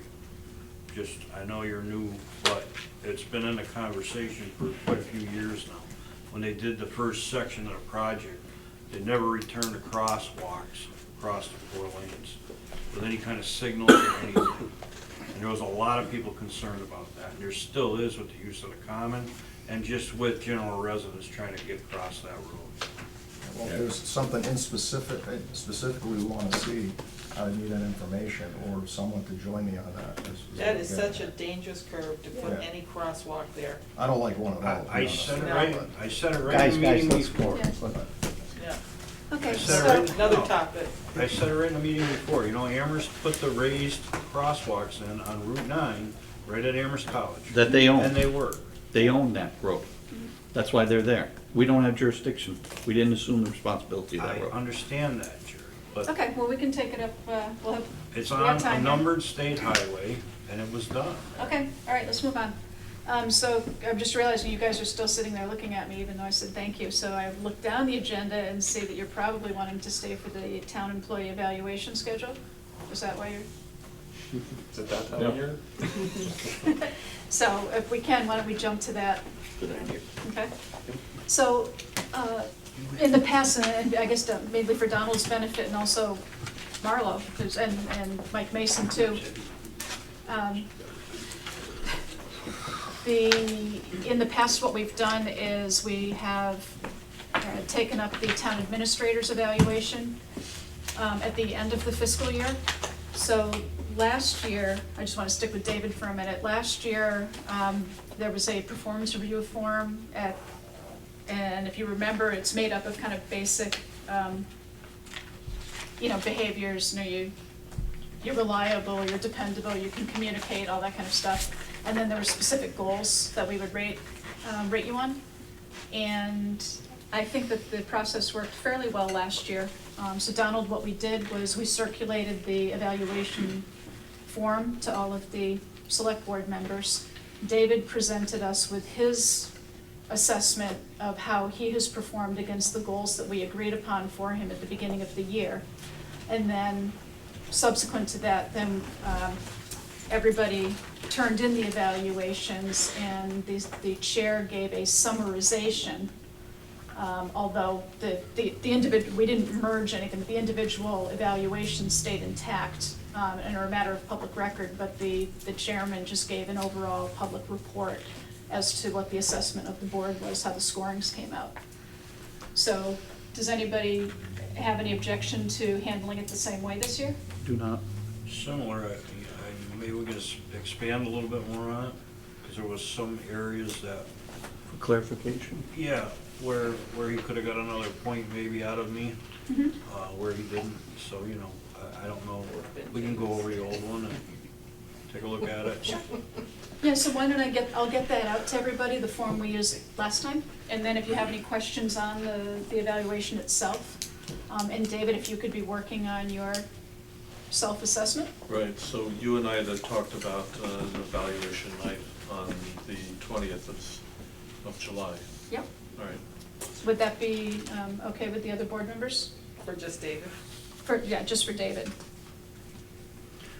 I would think some areas have to be revamped, because I certainly don't want to pick up the Gazette again and have the editorial in there like the Gazette wrote, and I want to avoid that at all costs. The Gazette is putting in what they felt was our administrators' qualifications and things of that, so I think, the Gazette said it was a very low rating, and on and on. I think we've got to try to eliminate that process somehow, where we make a, Actually, we don't care. I do, What I the- do. What the Gazette writes, Well, it does. When everybody reads, our administrator gets a C+ rating, it doesn't sound very good. Is it that bad? That's my question, or we have to revamp the system so the points are accrued in the right ways. Yeah, so I'll send out to you, Donald, since it's the first time you're seeing it, and then if you have suggestions for change, bring them back. Okay. I'm not, rooted, I'm more than happy to take any That was- suggestions. There may be some areas that we're not awarding enough points, I'm saying, for, in qualifications, where it should be valued higher than other areas. Okay, yeah, so This is what I'm trying to bring up. I got it, okay. Yeah, so Okay. take a look at it, but I'll get that out to everybody. I'll resurrect the document this week and email that around. But I see there's more than just the administrator that's. Exactly. So moving along, so last year we set goals for the fire chief. So Mike, it'd be the same process with you again. So we would ask you for a self-assessment, and then we would likely be doing your review in July, right? Okay, and then Chief Mason? Well, when I first started, I believe Guilford was the chairman at the time, and we had talked about it outside of a meeting, so there was never anything official. Mhm. But David and I sat down, and I did put together a list of, I believe, 4 SMART objectives based upon, what he had told me that the fire chief had approved for him by the board. Mhm. So it was never actually approved. So could you bring those to us for approval? They're actually in my Well, they're report in that I here, gave. right, yeah. So yeah, I mean. Smart man. We set, not only did I do the put in the report, the ones that David and I had gone over that were never official, but I put in their completion percentage and where they are as far as along the road, how far along the road we are, and then I put, next page, I actually set new ones. Right. So I guess it will be up to the board to determine whether or not those are acceptable. When did you start your job? A year and a half ago. Was it a year and a half? Wow, okay, yeah, you are due for a He review. was at age 1 when he thought about being a police officer. I saw that interview. And I think we're remiss in leaving Marlo out of this Oh, well, we haven't process. gotten to him, he's He's sitting in not the back here. row. Oh, yeah, that was inadvertent, so obviously our DPW director has recently started, but we would be looking for you to propose goals, and then we would be evaluating you formally on those at about a year's time from now, okay? And we have never done the building inspector, at least to my knowledge, but again, that seems to be another position that we should be establishing, working with Tim to establish goals, and then going through the same process, so. What about the wiring inspector? He should be too. I think everybody should be having an evaluation Yep. on file. You're actually, it should say inspections, right? Not just building inspector? Yeah, inspections. Okay. Oh, so. Yeah, he is. Another knife in the back. Okay, so any questions on that process? No, I think all I would need is some guidance as to whether or not, like I said, you think those goals that I set for myself are enough, or whether or not any of them are even approved, or what you think about them, and then Well, they're yours. either create more. They're yours. Well, Right, but We would- with direction, so what we'll do Yeah. is at a subsequent meeting, we'll have those specifically on there, and we'll formally vote and say, Right. yes, these are the goals. yeah, and that's, like I said, that's the guidance that I would need. Okay, and then we'll Are we give doing this time. everybody on the 20th? No, Yeah, the let's- 20th was to do David's. an actual evaluation, but when we set the agendas, we'll give these folks time to come up with a proposal and think about it and all of that. So probably at the earliest, the last meeting of this month or the first one in July, David, you think? You said July, this is July 20th on David's. Right, but So for, it'd be August. no, for these folks to submit their goals and approve them for the next year. Oh, I see. Yeah. Okay, anything else on that? And we'll work with you on a time to go over your review. And Mike's. So you're talking about in July having the new set of, or continuing on with goals and objectives, correct? Well, That's when you're looking right, for that we need to information. do the actual evaluation and then establish the goals for the upcoming year. Look for my memo. Thank you. Yeah. Or we could talk about it at the department meeting too. That's fine. Okay, anything else on that? Excellent. Okay. John's. Hmm? Oh, I'm sorry, John. Is there any goals or objectives for the select board? Feel free to submit them. No, that should come from you guys. Yeah, It'd be interesting. Sounds like a code of conduct. I think so. Yeah. So, moving right along, that's a good segue. I don't know, So going back staying to old- confused has worked for a while here, so. Yeah. Okay, so so going back to old business, code of Right on conduct. this piece of paper, what you got. Code of conduct. What we had talked about before, there were 3 towns we looked at. I got feedback from different people about which ones they liked, which ones they didn't. So it seemed like there was a leaning towards having more explanation about what the conduct actually referred to. So really adopted the town of Granby in particular, basically changed the name from Granby to Hadley, obviously. Made some minor modifications for, meeting times and things like that to align with how we do business. They had a couple of things at the end that just seemed to, like about an annual meeting and things that didn't seem to really fit that well.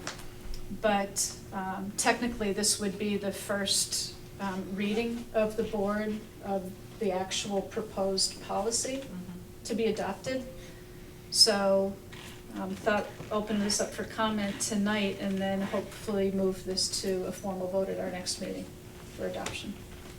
So now that everybody's had a chance to take a look at it, any? All this stuff's in the handbook, and all this stuff is in the Mass General laws. It is not adopted by the Board of Selectmen as a code of conduct. It is a recommendation certainly in the Selectmen's handbook, but we're formally adopting it as something that we're going to utilize, unless I'm wrong. No. I agree with you that most of it is repetitive to what the Mass Selectmen's Association book speaks of. And all those recommendations in that handbook refer back to Mass General laws. And that's what we are supposed to be working by. Well, I guess we'll adopt them then, that sounds Right, great. it shouldn't be a problem. Any I'm questions, satisfied comments? with putting it off to the next meeting, because I just got mine yesterday afternoon. And it was in my mailbox, David, and told me about it, so I picked it up and I went to the building committee meeting, got home 9:30. I spent 2 hours on this and I got halfway through. So I need more time to study it and maybe ask some questions about it. Is your So- email active or no? Yes, Okay. I don't know if it was on there or not. Yeah, so that's how I circulated it, was an Okay, email. so I didn't just pick it up early enough Okay, then. all right, Because I usually request hard copies, I like to do it that way. okay. So let's put it off till the next meeting. Okay, but would like to put it up for a vote at the next meeting, so if anybody has any changes, if you could recommend, David? So you and I talked earlier about towards the end where it talks about the appointments of committees. Yes, there's a mistake in here. David did catch today, or Jennifer and David today caught that in the section on subcommittees appointments, it actually refers to the town administrator making those committee appointments. That's not typically how we've done it here. And I didn't hear anybody recommend that change, so the actual committee appointments are approved by the select board. So that language does need to be changed in here. Okay. It's got the board meeting start at 7 and shall adjourn no later than 10 too. 10, I know we're on a roll tonight. But- Okay. All right, so again, if anybody has any comments, questions, wants clarification, if you could funnel them to me, and then we'll make sure those are all clarified before our next meeting. Okay. Okay, so just going back, we had the town administrator report. Do you want to hit the highlights, David? Just the highlights, because we've been at it for a while.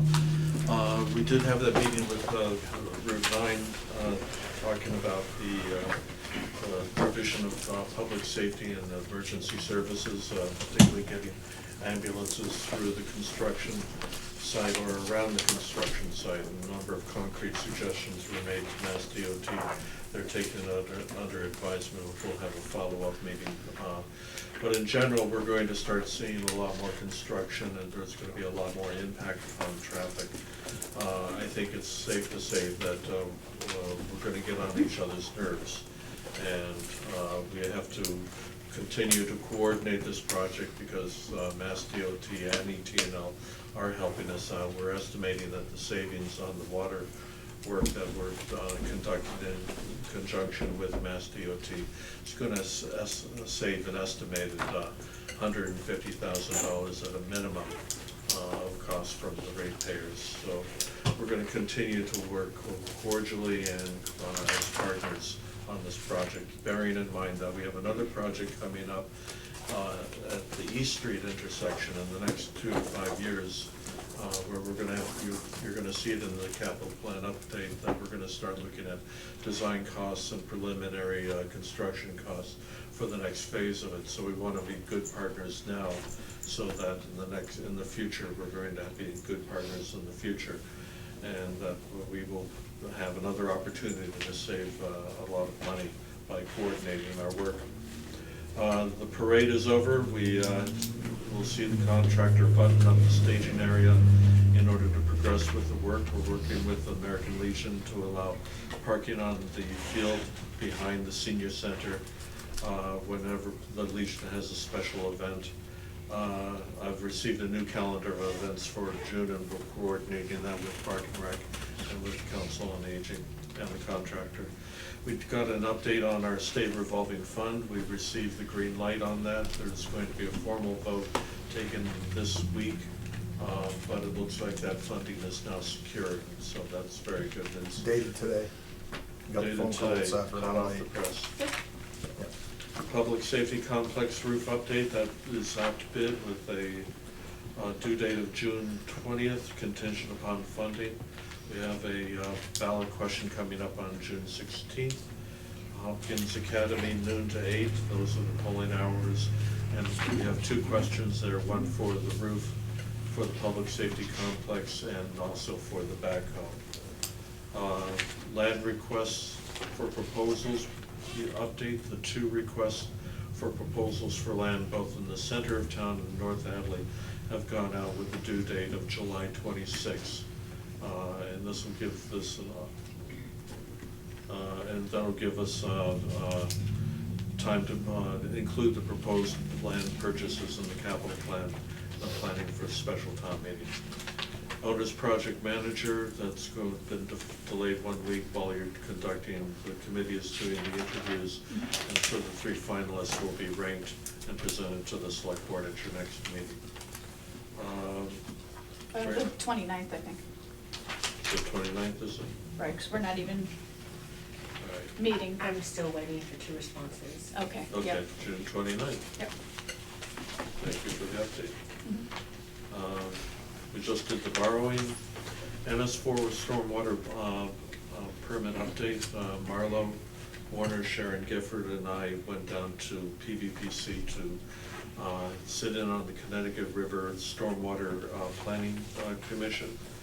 And we discussed the various regional implementation strategies to start attacking this stormwater permit.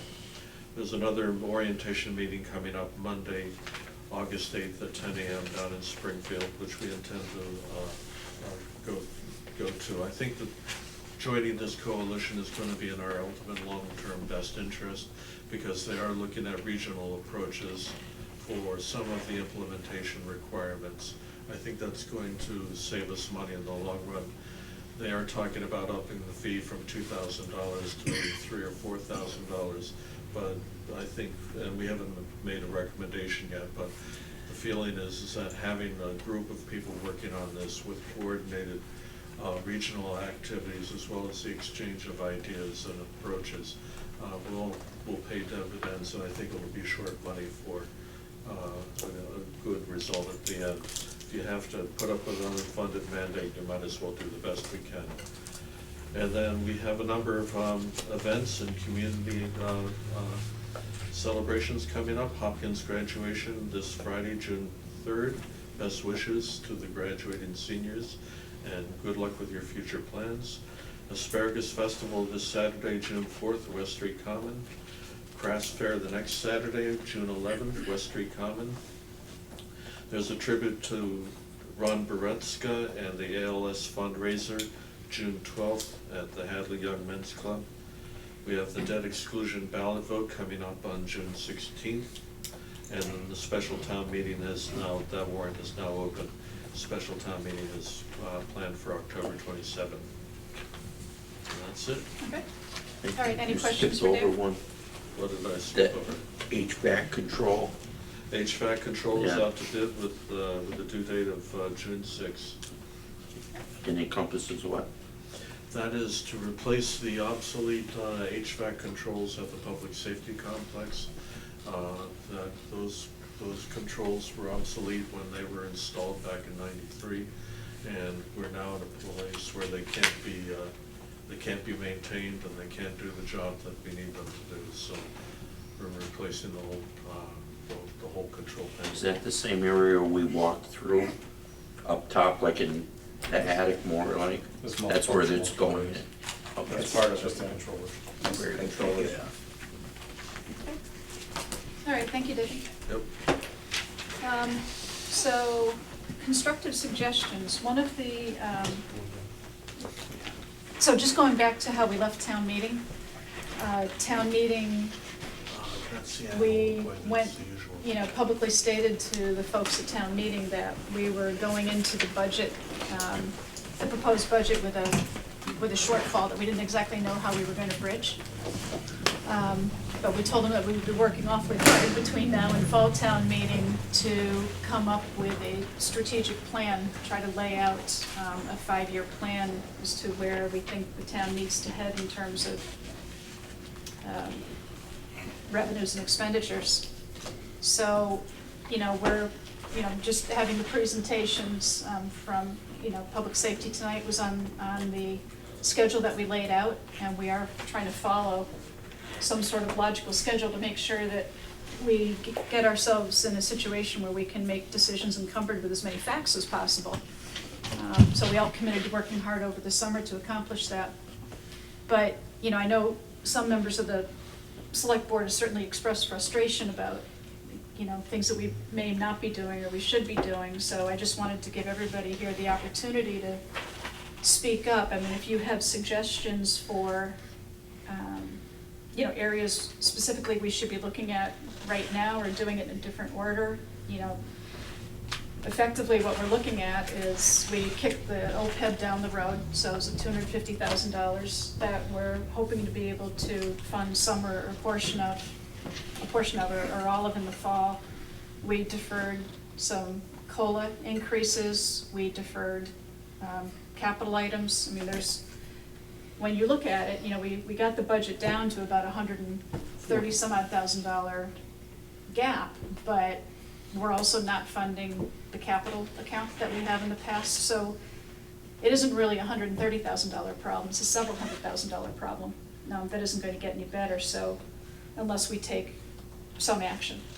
So just with that said, you know, if anybody has.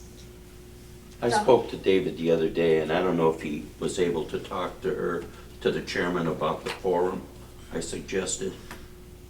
No, I wanted to. And what I would like is prior to town meeting, this October 27th, Yep. maybe early October, have a forum, an educational forum.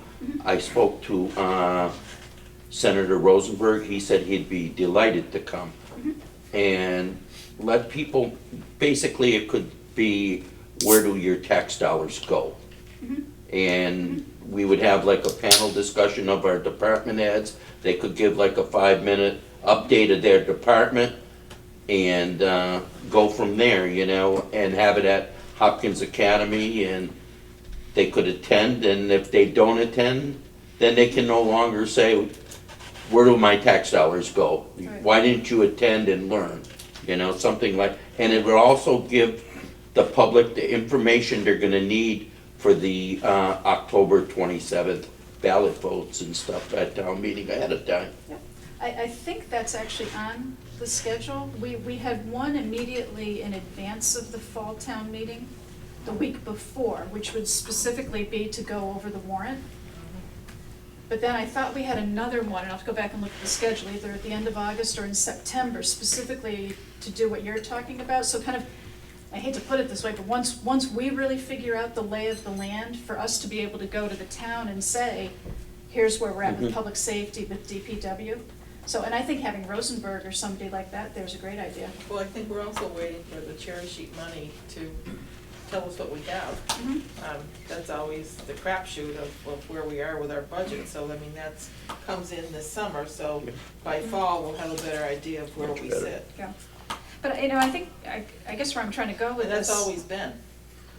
is we all, I think everybody here knows what the problem is. We have a problem. We have a structural deficit at this point.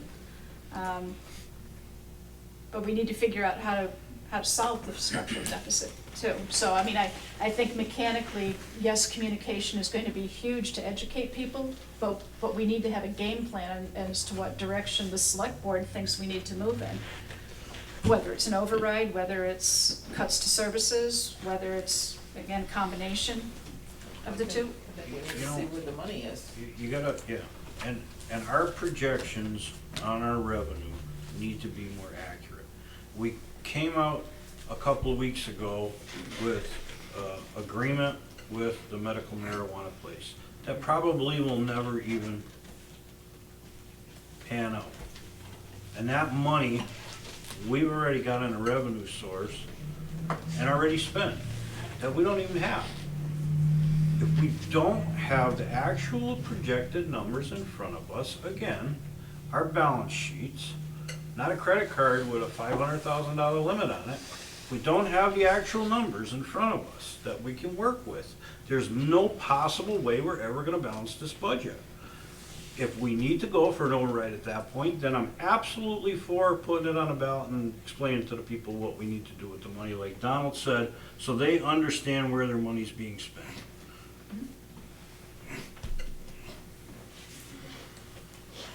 Okay, but I mean, is there, you know, do you have any suggestions to handle the way we have things laid out in terms of our action items as a board? We need to get a handle on the budget. The spending we already know, and we've already got it itemized quite clearly here. Yeah, but I mean, can you, And the what do needs you and- mean, John? I mean, get a handle on it, I mean, We can't put these revenue figures in and have them look like their actual numbers that we're spending. The cherry sheets absolutely fluctuate So are from you- year to year. And we know, the school came through, and the school actually got quite a bit of money this year that they didn't even plan on. There was a lot of programs that they reinstated. But on the other hand, the state's in, how many $1 trillion in debt right now? Or $1 billion in debt right now? Well, they haven't finished the budget yet. They haven't so finished it the yet, but Senate passed the budget, so Yeah. now it goes to conference committee. And that's a closed door process, who Yeah. knows what's gonna happen there. so John, I think, I'll try to put words in your mouth. Okay, but I think what you're saying then is, what you wanna do is sooner rather than later, and I wouldn't think any sooner than when the governor. Actual budgets. Yeah, governor actually Signs the closes budget. things and signs it. Yeah. Go back to the revenue that we used to forecast for next year, and you wanna go through it again and look to see if perhaps some of those numbers, whether new growth may be understated, but the We medical already marijuana may know be that. overstated. But we're balancing our budget off next year's numbers, this is what I'm saying. We haven't balanced last year's numbers. How are we gonna possibly balance next year's numbers when the numbers come out? Right, and We're again, using that to offset last year's budget. we understand. What I'm asking for is a constructive suggestion on what steps do we need to take as a board to fix the problem. So, again, I think what you're saying is, first of all, let's go back and take a Put look it at our in, revenue. but then absolutely, you know, I disagreed with Jerry on it, but put it in front of the people for a tax increase then. And when it fails, then we know the direction we're going. We're gonna need to cut the budgets.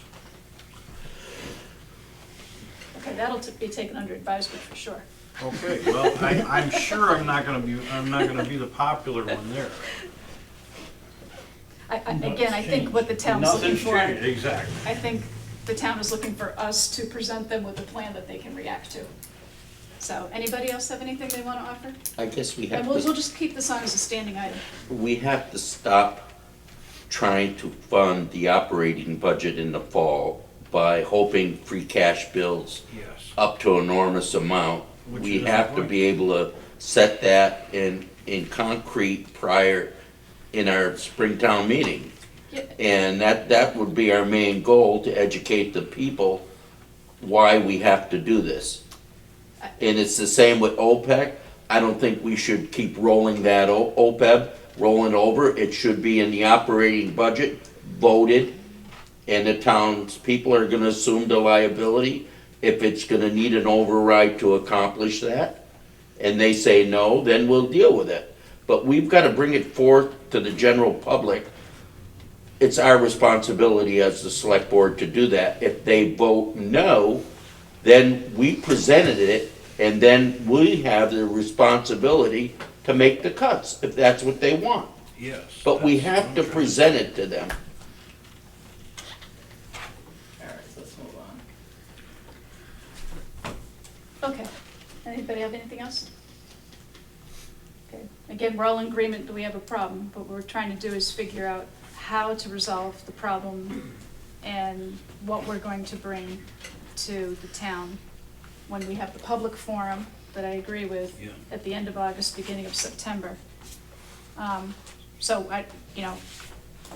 You know, we know what not- the problem is. We're trying to figure out how to fix the problem. Not only we're balancing the budget, we still haven't done anything in 4 years on the water rates. We still haven't done anything in 4 years on the wastewater rates. So your So your recommendation would be to increase the water rates? I had said that. I said, if we're going up 1.8% in our taxes, let's go up 0.5% a year. In the last 4 years would have been 2%. 2%. We would have went up in the water and the wastewater. And So again, John, those- so you're those- saying revenue, yeah? Okay, those are revenue sources that would be gradually put in front of the people, and not when we got an emergency and we need $2.5 million, that we're gonna have to fund that. And it's gonna cost us more to borrow it. So can we go We back have, and? we have no spare money right now, as everybody knows, in Right. free cash. We've used it all up to offset the budgets. But In the that has past 4 nothing to years do I've been with here. water and sewer rates or free cash. I understand that, Joyce. So that's not gonna fix that part of the problem. No, that's their enterprise funds. But, so, again, what I'm hearing John say loud and clear is maybe we can go back and take a look at when we're doing a revenue review and get I'm not- Dan. Yeah, and I wanna, people in here sooner rather than later. I on the wanna revenue make sure side. you're clear. I'm not talking about 5% increase in water rates and 5%. 0.5% and see where we're at. No, Just I'm, like with the taxes. I'm just writing down that You you know, want us to do a put more it in- comprehensive revenue review sooner Yes. rather than later. Yes. Right? Okay, I just wanna make sure I'm being fair there. Okay, But something like that presented to the people would be easier for them to understand than all of them getting their bill with a 5 or 6% increase in it. Because we waited too long again. And this happens all the time. I've seen it. okay, well, like I said, we'll keep this on as a standing item, so as thoughts bubble to the surface, feel free to contribute. Use of the town common fee? There's a good source of revenue right there. There's a source of revenue right Perfect segue. there.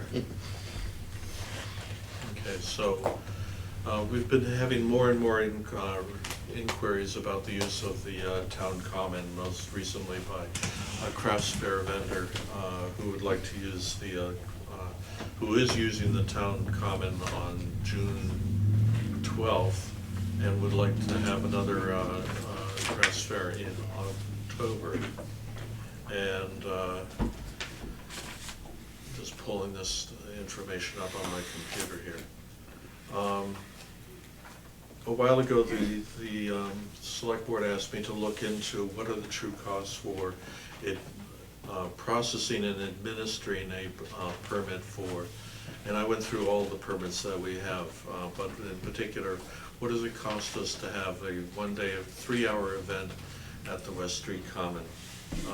And going through all the costs, both direct and hidden, associated with processing money, processing an application, reviewing the public safety concerns, making sure that the building code and electrical code is complied with, taking into account all the insurances and benefits associated with just that initial review, and then taking into account the day of the event and the kinds of costs that we incur through dispatch and through inspections and through the fire department salaries, along with all the overhead associated with those, it cost us $2,400 and change to use the town common for a 3-hour event.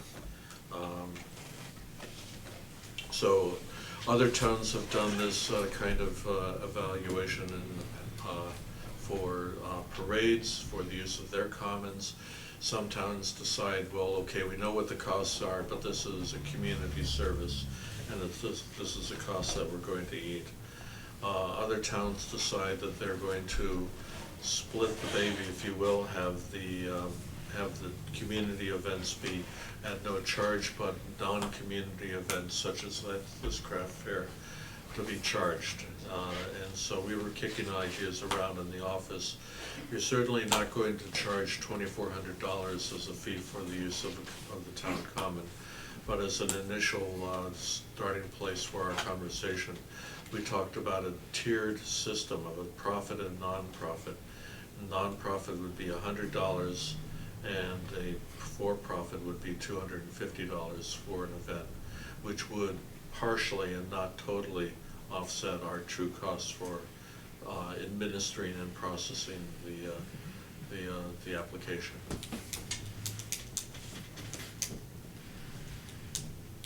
Pleasure of the board?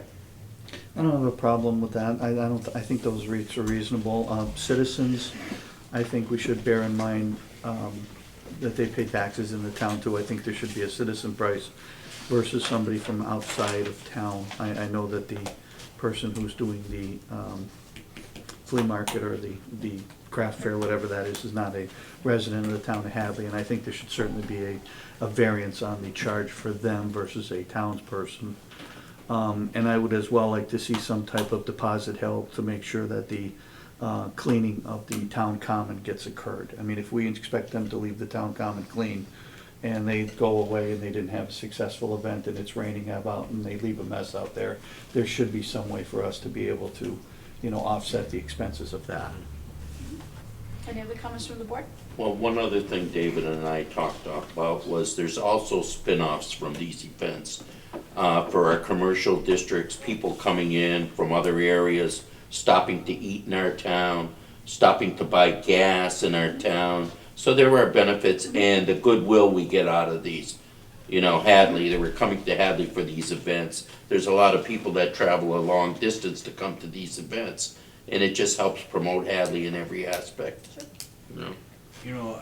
I would think it would be the size of the operation too should have an effect on it somewhat. If they estimate 150 people, that's one thing. But if they're estimating 500 people, that's a whole nother story, or 800 people.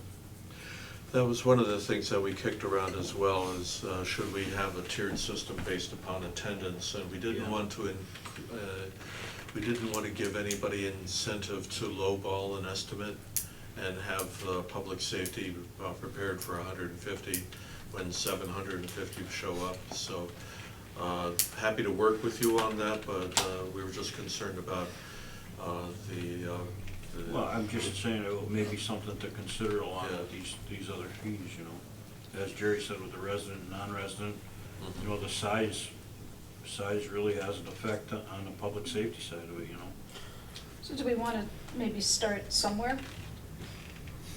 I would think it would be a little premature to vote on this tonight. I would like to maybe have some contact with Amherst in their town common. Do they charge nonprofits and profits? Maybe the 3 county fairgrounds, how their association charges profits and nonprofits. Maybe a little bit more information can come back to us where we may want to increase those rates instead of setting them tonight. Jennifer, you? I'm happy, I will research all of those. When David and I were talking, we were talking about the fact that there's never been a fee for the use of commons right now, and maybe it would be something that you might want to implement slowly over stages instead of just jumping immediately to $2,200, because you Okay. might lose things that are already happening. But one thing to keep in mind is, like, for profits or nonprofits, I think you could look at the greater good. How a for-profit is literally for that, but for a nonprofit, they're helping the community in a different way, so giving them the opportunity to help by cutting them a little bit of a break on the price is one thing. And when David and I were talking, we also, we're not intending to charge or implement a fee or any kind for town residents. There was no discussion between us when we were sort of looking at what y'all wanted about charging residents, because that is something that Jerry had said in the beginning, that the town residents should not have to. So we were only looking at out-of-town resident, profits and not. Well, I think you have to analyze that, because if the town resident is using it for profit, they fall into the profit area. The town of Right, as Montague opposed currently. to You know. a community party, right? Oh, yeah, like a family reunion. Right, I would that's say one that thing. would qualify in the nonprofit, that'd be Sure. fine. But if they're doing something and they're gonna be making money off of it, it's a different area. It's a little gray area we're talking about, I guess. All right. So let's Town of make a- So we'll Montague. get more information? Okay, Town of so- Montague currently rents out some of their facilities up there. We don't have to rewrite this from scratch. All right. Will Reach out. you- Montague? Montague. Okay, okay, thank you. Go Green Hadley Committee, I new got a business. question. Oh, I'm sorry, Jen. Yep, You guys are the keeper of the common? pardon? Are you guys the keeper of the common? I believe so. Yes, I yes, hope you you are. start keeping.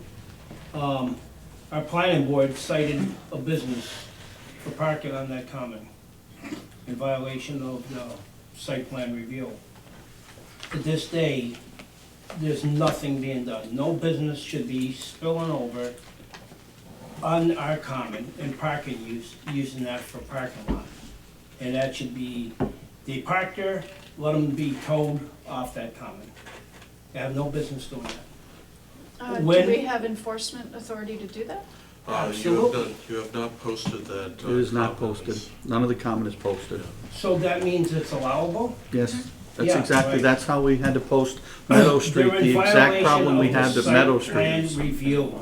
Without posting, you can't. Without That's a posting. zoning Have to put no parking. violation. We Well, actually you're been looking through the other this way? a couple times. with Yeah. the Meadow police Street. chief, too. Yeah. It's still a zoning violation. Well, you know, again, them's the rules, so we would have to. The rules are the zoning laws. We would have to, this is ground that we've already gone over, right? So, No, you haven't done nothing about Can it. I make a recommendation that this board forward it to the building inspector for recommendations how we can solve this problem? yeah, He's sure, gotta can I know just from want to hear, David was just planning about to say board, something right? on it. Yeah, so, the West Street is a common way, it's a public way. People can convey or they can park, so long as they're not endangering people, and so long as it hasn't been posted, then they're. You they're free to do cannot that. spill over a site plan review on the street, period. Don't make excuses. That is in the zoning bylaws. Well, let's review Okay, well, it. let's review the zoning bylaws, as Donald said, maybe involve Tim, find out what, Yeah, Okay. chapter 85, Mass General Law. Yeah, you and your And if he Rick- suggests Rick we and Green, okay. post it, we could vote on that at a later date. yeah, so David's gonna pull Massachusetts General Law 85, okay. All right, so Go Green Hadley Committee, Donald, I think this is your item? Yeah, and it's basically just an ad hoc committee that would bring information back to this board, recommendations to deal with any green issues, be it solar, be it maybe plastic bag, bylaw, styrofoam, trees, cleanups, and just an ad hoc committee. And my suggestion would be to put it on HPAC and ask for anybody who would like to be on that committee, and then we'd review it and try to appoint a committee if everybody accepts it. Isn't that Board of Health's job? Okay. How's everybody comment on Donald's proposal? I'd like to see a setup as to what exactly we're talking about and make sure it does fall under the purview of what we're doing.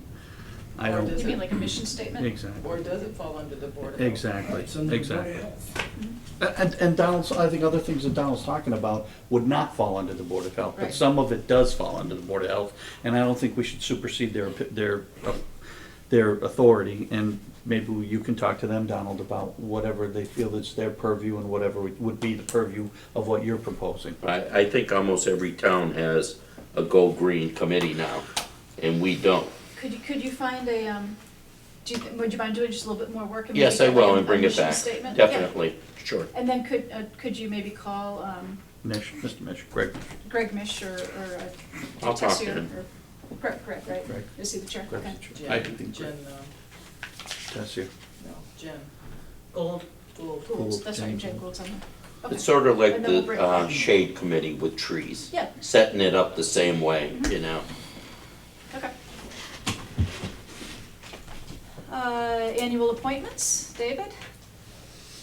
So we took care of the first round of annual appointments for the public safety personnel, and now the board does the annual appointments. Some of them are one-year appointments, others are three-year appointments for select groups, boards and committees, as well as officers. Let me pull this up. Mhm.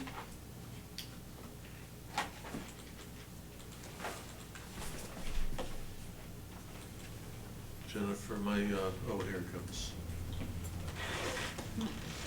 All right, so we have the assistant treasurer, the accountant, town council, alternate building inspectors, the civil defense director, conservation commission, council on aging, cultural council, disability commission, electrical inspectors, fire warden, Hampshire Regional Emergency Planning Committee, Historic Commission, Mount Holyoke Range Advisory Committee, Mount Holyoke Mount Tom Task Force, Municipal Building Committee, Pioneer Valley Transit Authority, Pioneer Valley Planning Commission, Recycling Coordinator, Sewer Commission, Tree Warden, Moth Superintendent, Veteran Services, Water Commission, and Zoning Board of Appeals.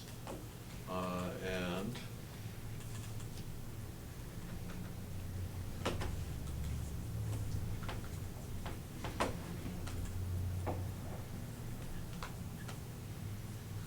that's the same list. How come I'm seeing the same thing? You go into the twice? second spreadsheet? Yes. Okay. Do you want to take a vote on the first one while I get the other ones So straightened out? moved.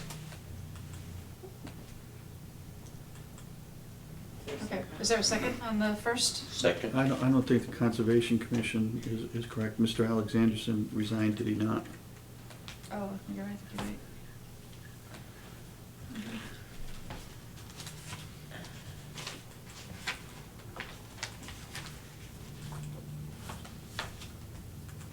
I'm sorry, it's Paulette.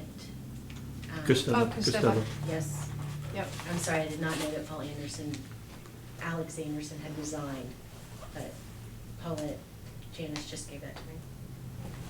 Yep, okay. So recommendation, would that change, Joyce? No. No.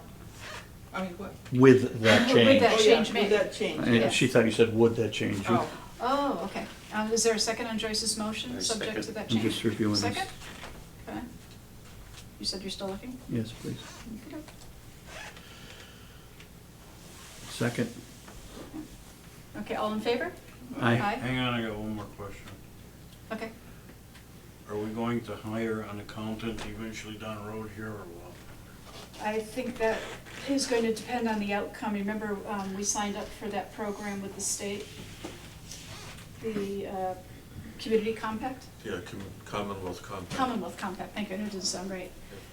So we're gonna be using state resources to come in and do a review of the financial team that we have in place, and I would suggest we hold on making any changes there until we have a recommendation from that group. Right, and I also think you should talk to your treasurer about that kind of a change. That would be something that she needs to be consulted with.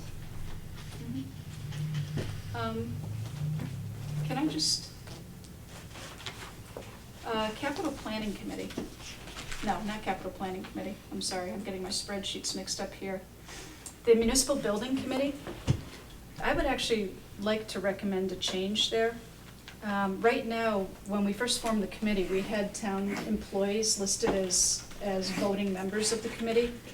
And we've had some conversation about making a change there so that our municipal employees are not voting members of the Municipal Building Committee. They could still be participatory and advisory, like we're doing with the two chiefs on the ad hoc North Hadley station, but not actual voting members of that group.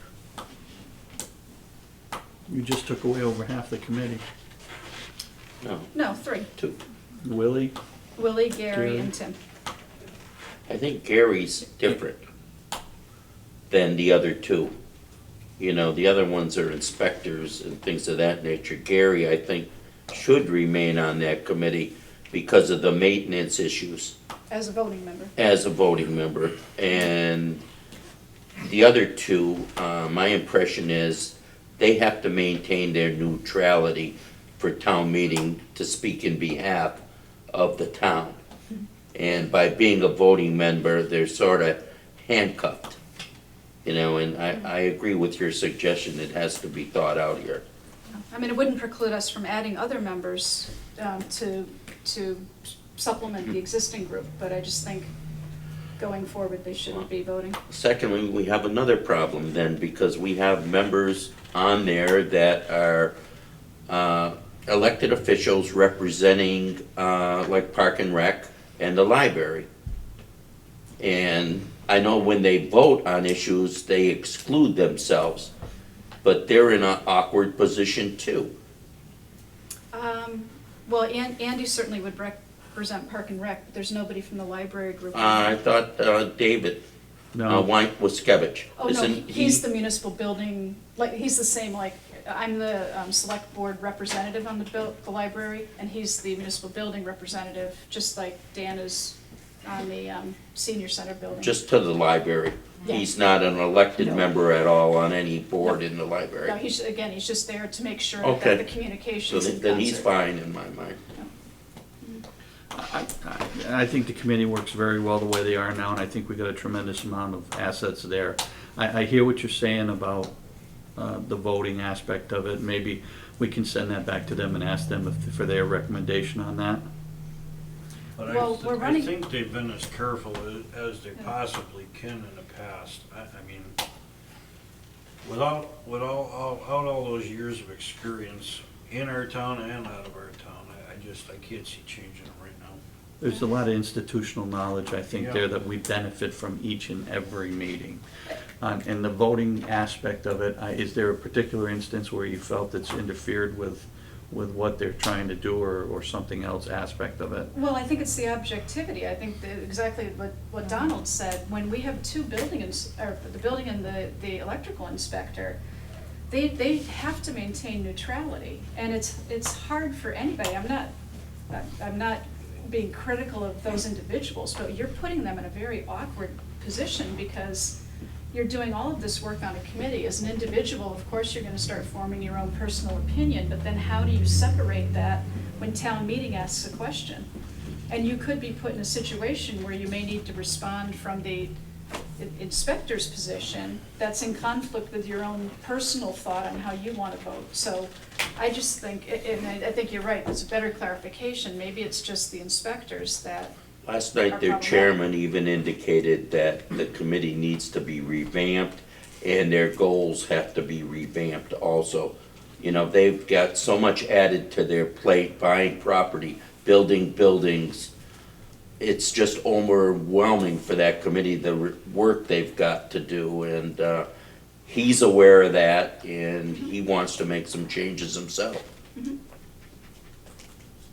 Well, they're all coming in front of us soon anyway, so maybe we can have that discussion then. Yeah, could we modify the motion to approve the list with the exception of the building committee, subject to further discussion? I would think so. I will make a motion that we should take the two inspectors off, and so they could retain their neutrality, but still serve as advisory on the board. Well, I think what John was just suggesting is that we have further discussion before we take that step. Oh, I thought you were asking for a Yeah. vote for Yeah. that. So there's a motion made and seconded on the floor to approve this. I'm just asking, would you be willing to modify your motion to approve it with the exception of the municipal building? Friendly amendment to remove the municipal buildings committee from the list that we're voting on this evening. Okay, okay, all in favor of that motion? Aye. Okay, All right, so and then the second list? Second list would be the Agricultural Commission, Agricultural Area Incentive Commission, the American with Disabilities Act Coordinator, Capital Planning Committee, Norwottic Rail Trail Representative, the Shade Tree Committee, and the TV5 Overseer Committee. Okay, one correction, I know that at least Robert LaPrade resigned several years ago from the Shade Tree Committee. You got it? And I actually don't think the committee is functioning right now, so I don't believe that it has any sitting members. I was just using the, Oh, I'm sure. okay. He happens to be my husband, so I know that he resigned from the committee. Little insider Little information input. here, yeah. Just Okay. happen to know that.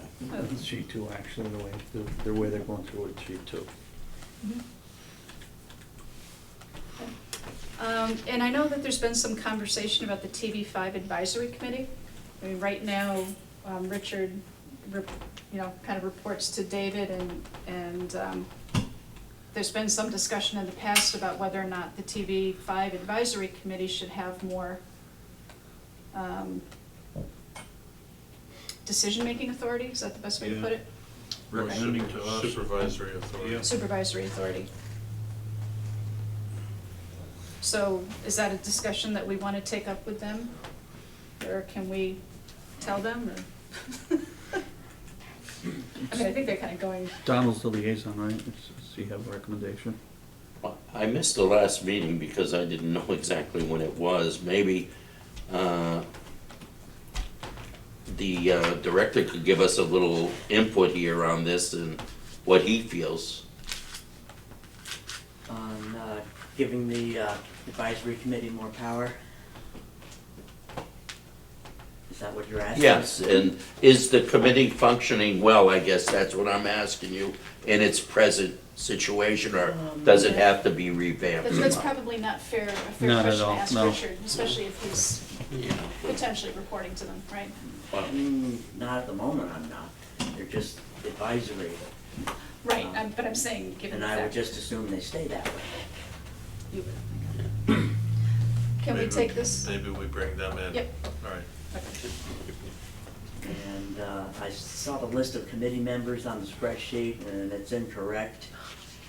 Sean Kinlan resigned quite some time ago, as did Pat Serio. Yeah, I didn't think that was on it, no. that's good to bring in. Okay. Okay, so do we want to take Shade Tree and TV5 off of this list and then have a motion for the balance? Is capital planning right? There are more people in capital planning, aren't there? Those are only the people that need to be, their terms. Yeah, Got it. capital planning's for 3-year terms, Mhm. so this is just replacement of people who've cycled off. Okay. In all fairness, the Agricultural Commission and the Incentive Commission, have they had any active meetings, any activeness at all? I know that they set up a meeting, what was it, last week? On the 26th, but they did not have a quorum. They show up. didn't manage quorum, but they are trying to meet. And these 3 members are actively requesting to be part on the committee? Matt Kushai, Kushai? Yeah, Kushai is the chair of the committee. yeah. How I worked on this committee appointment list was, I worked off of what we had last year. Yeah, There's a lot of committees that we don't hear from, and I've only been here a few months, so Sure, you're getting an order ready. so if there were mistakes, there's not a really good record keeping of people resigning or people just decide not to go anymore. So I'm finding it very hard to figure out. Doesn't that go to the town clerk's office? It's theoretically supposed to happen that way. In practice, there's a lot of latitude in the way people approach this. And that goes back to the town clerk asking Joyce to make the announcement, to ask people to come in for their appointments and be sworn in. Mhm. It all sort of goes into that same vein. Yeah.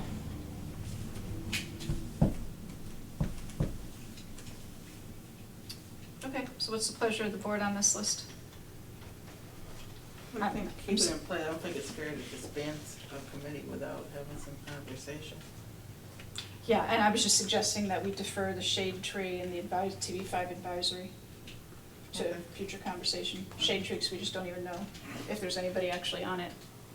And then Yeah. the advisory committee You for know, the reasons yeah, stated. if they don't wanna come in, if they've got some input, just a letter to the board that we can review and. Okay. So does anybody want to make a motion to approve the others? Make a motion to approve the others. Second. All those in favor? Aye. Aye.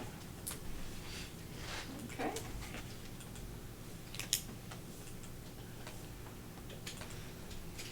Summer meeting schedule. David?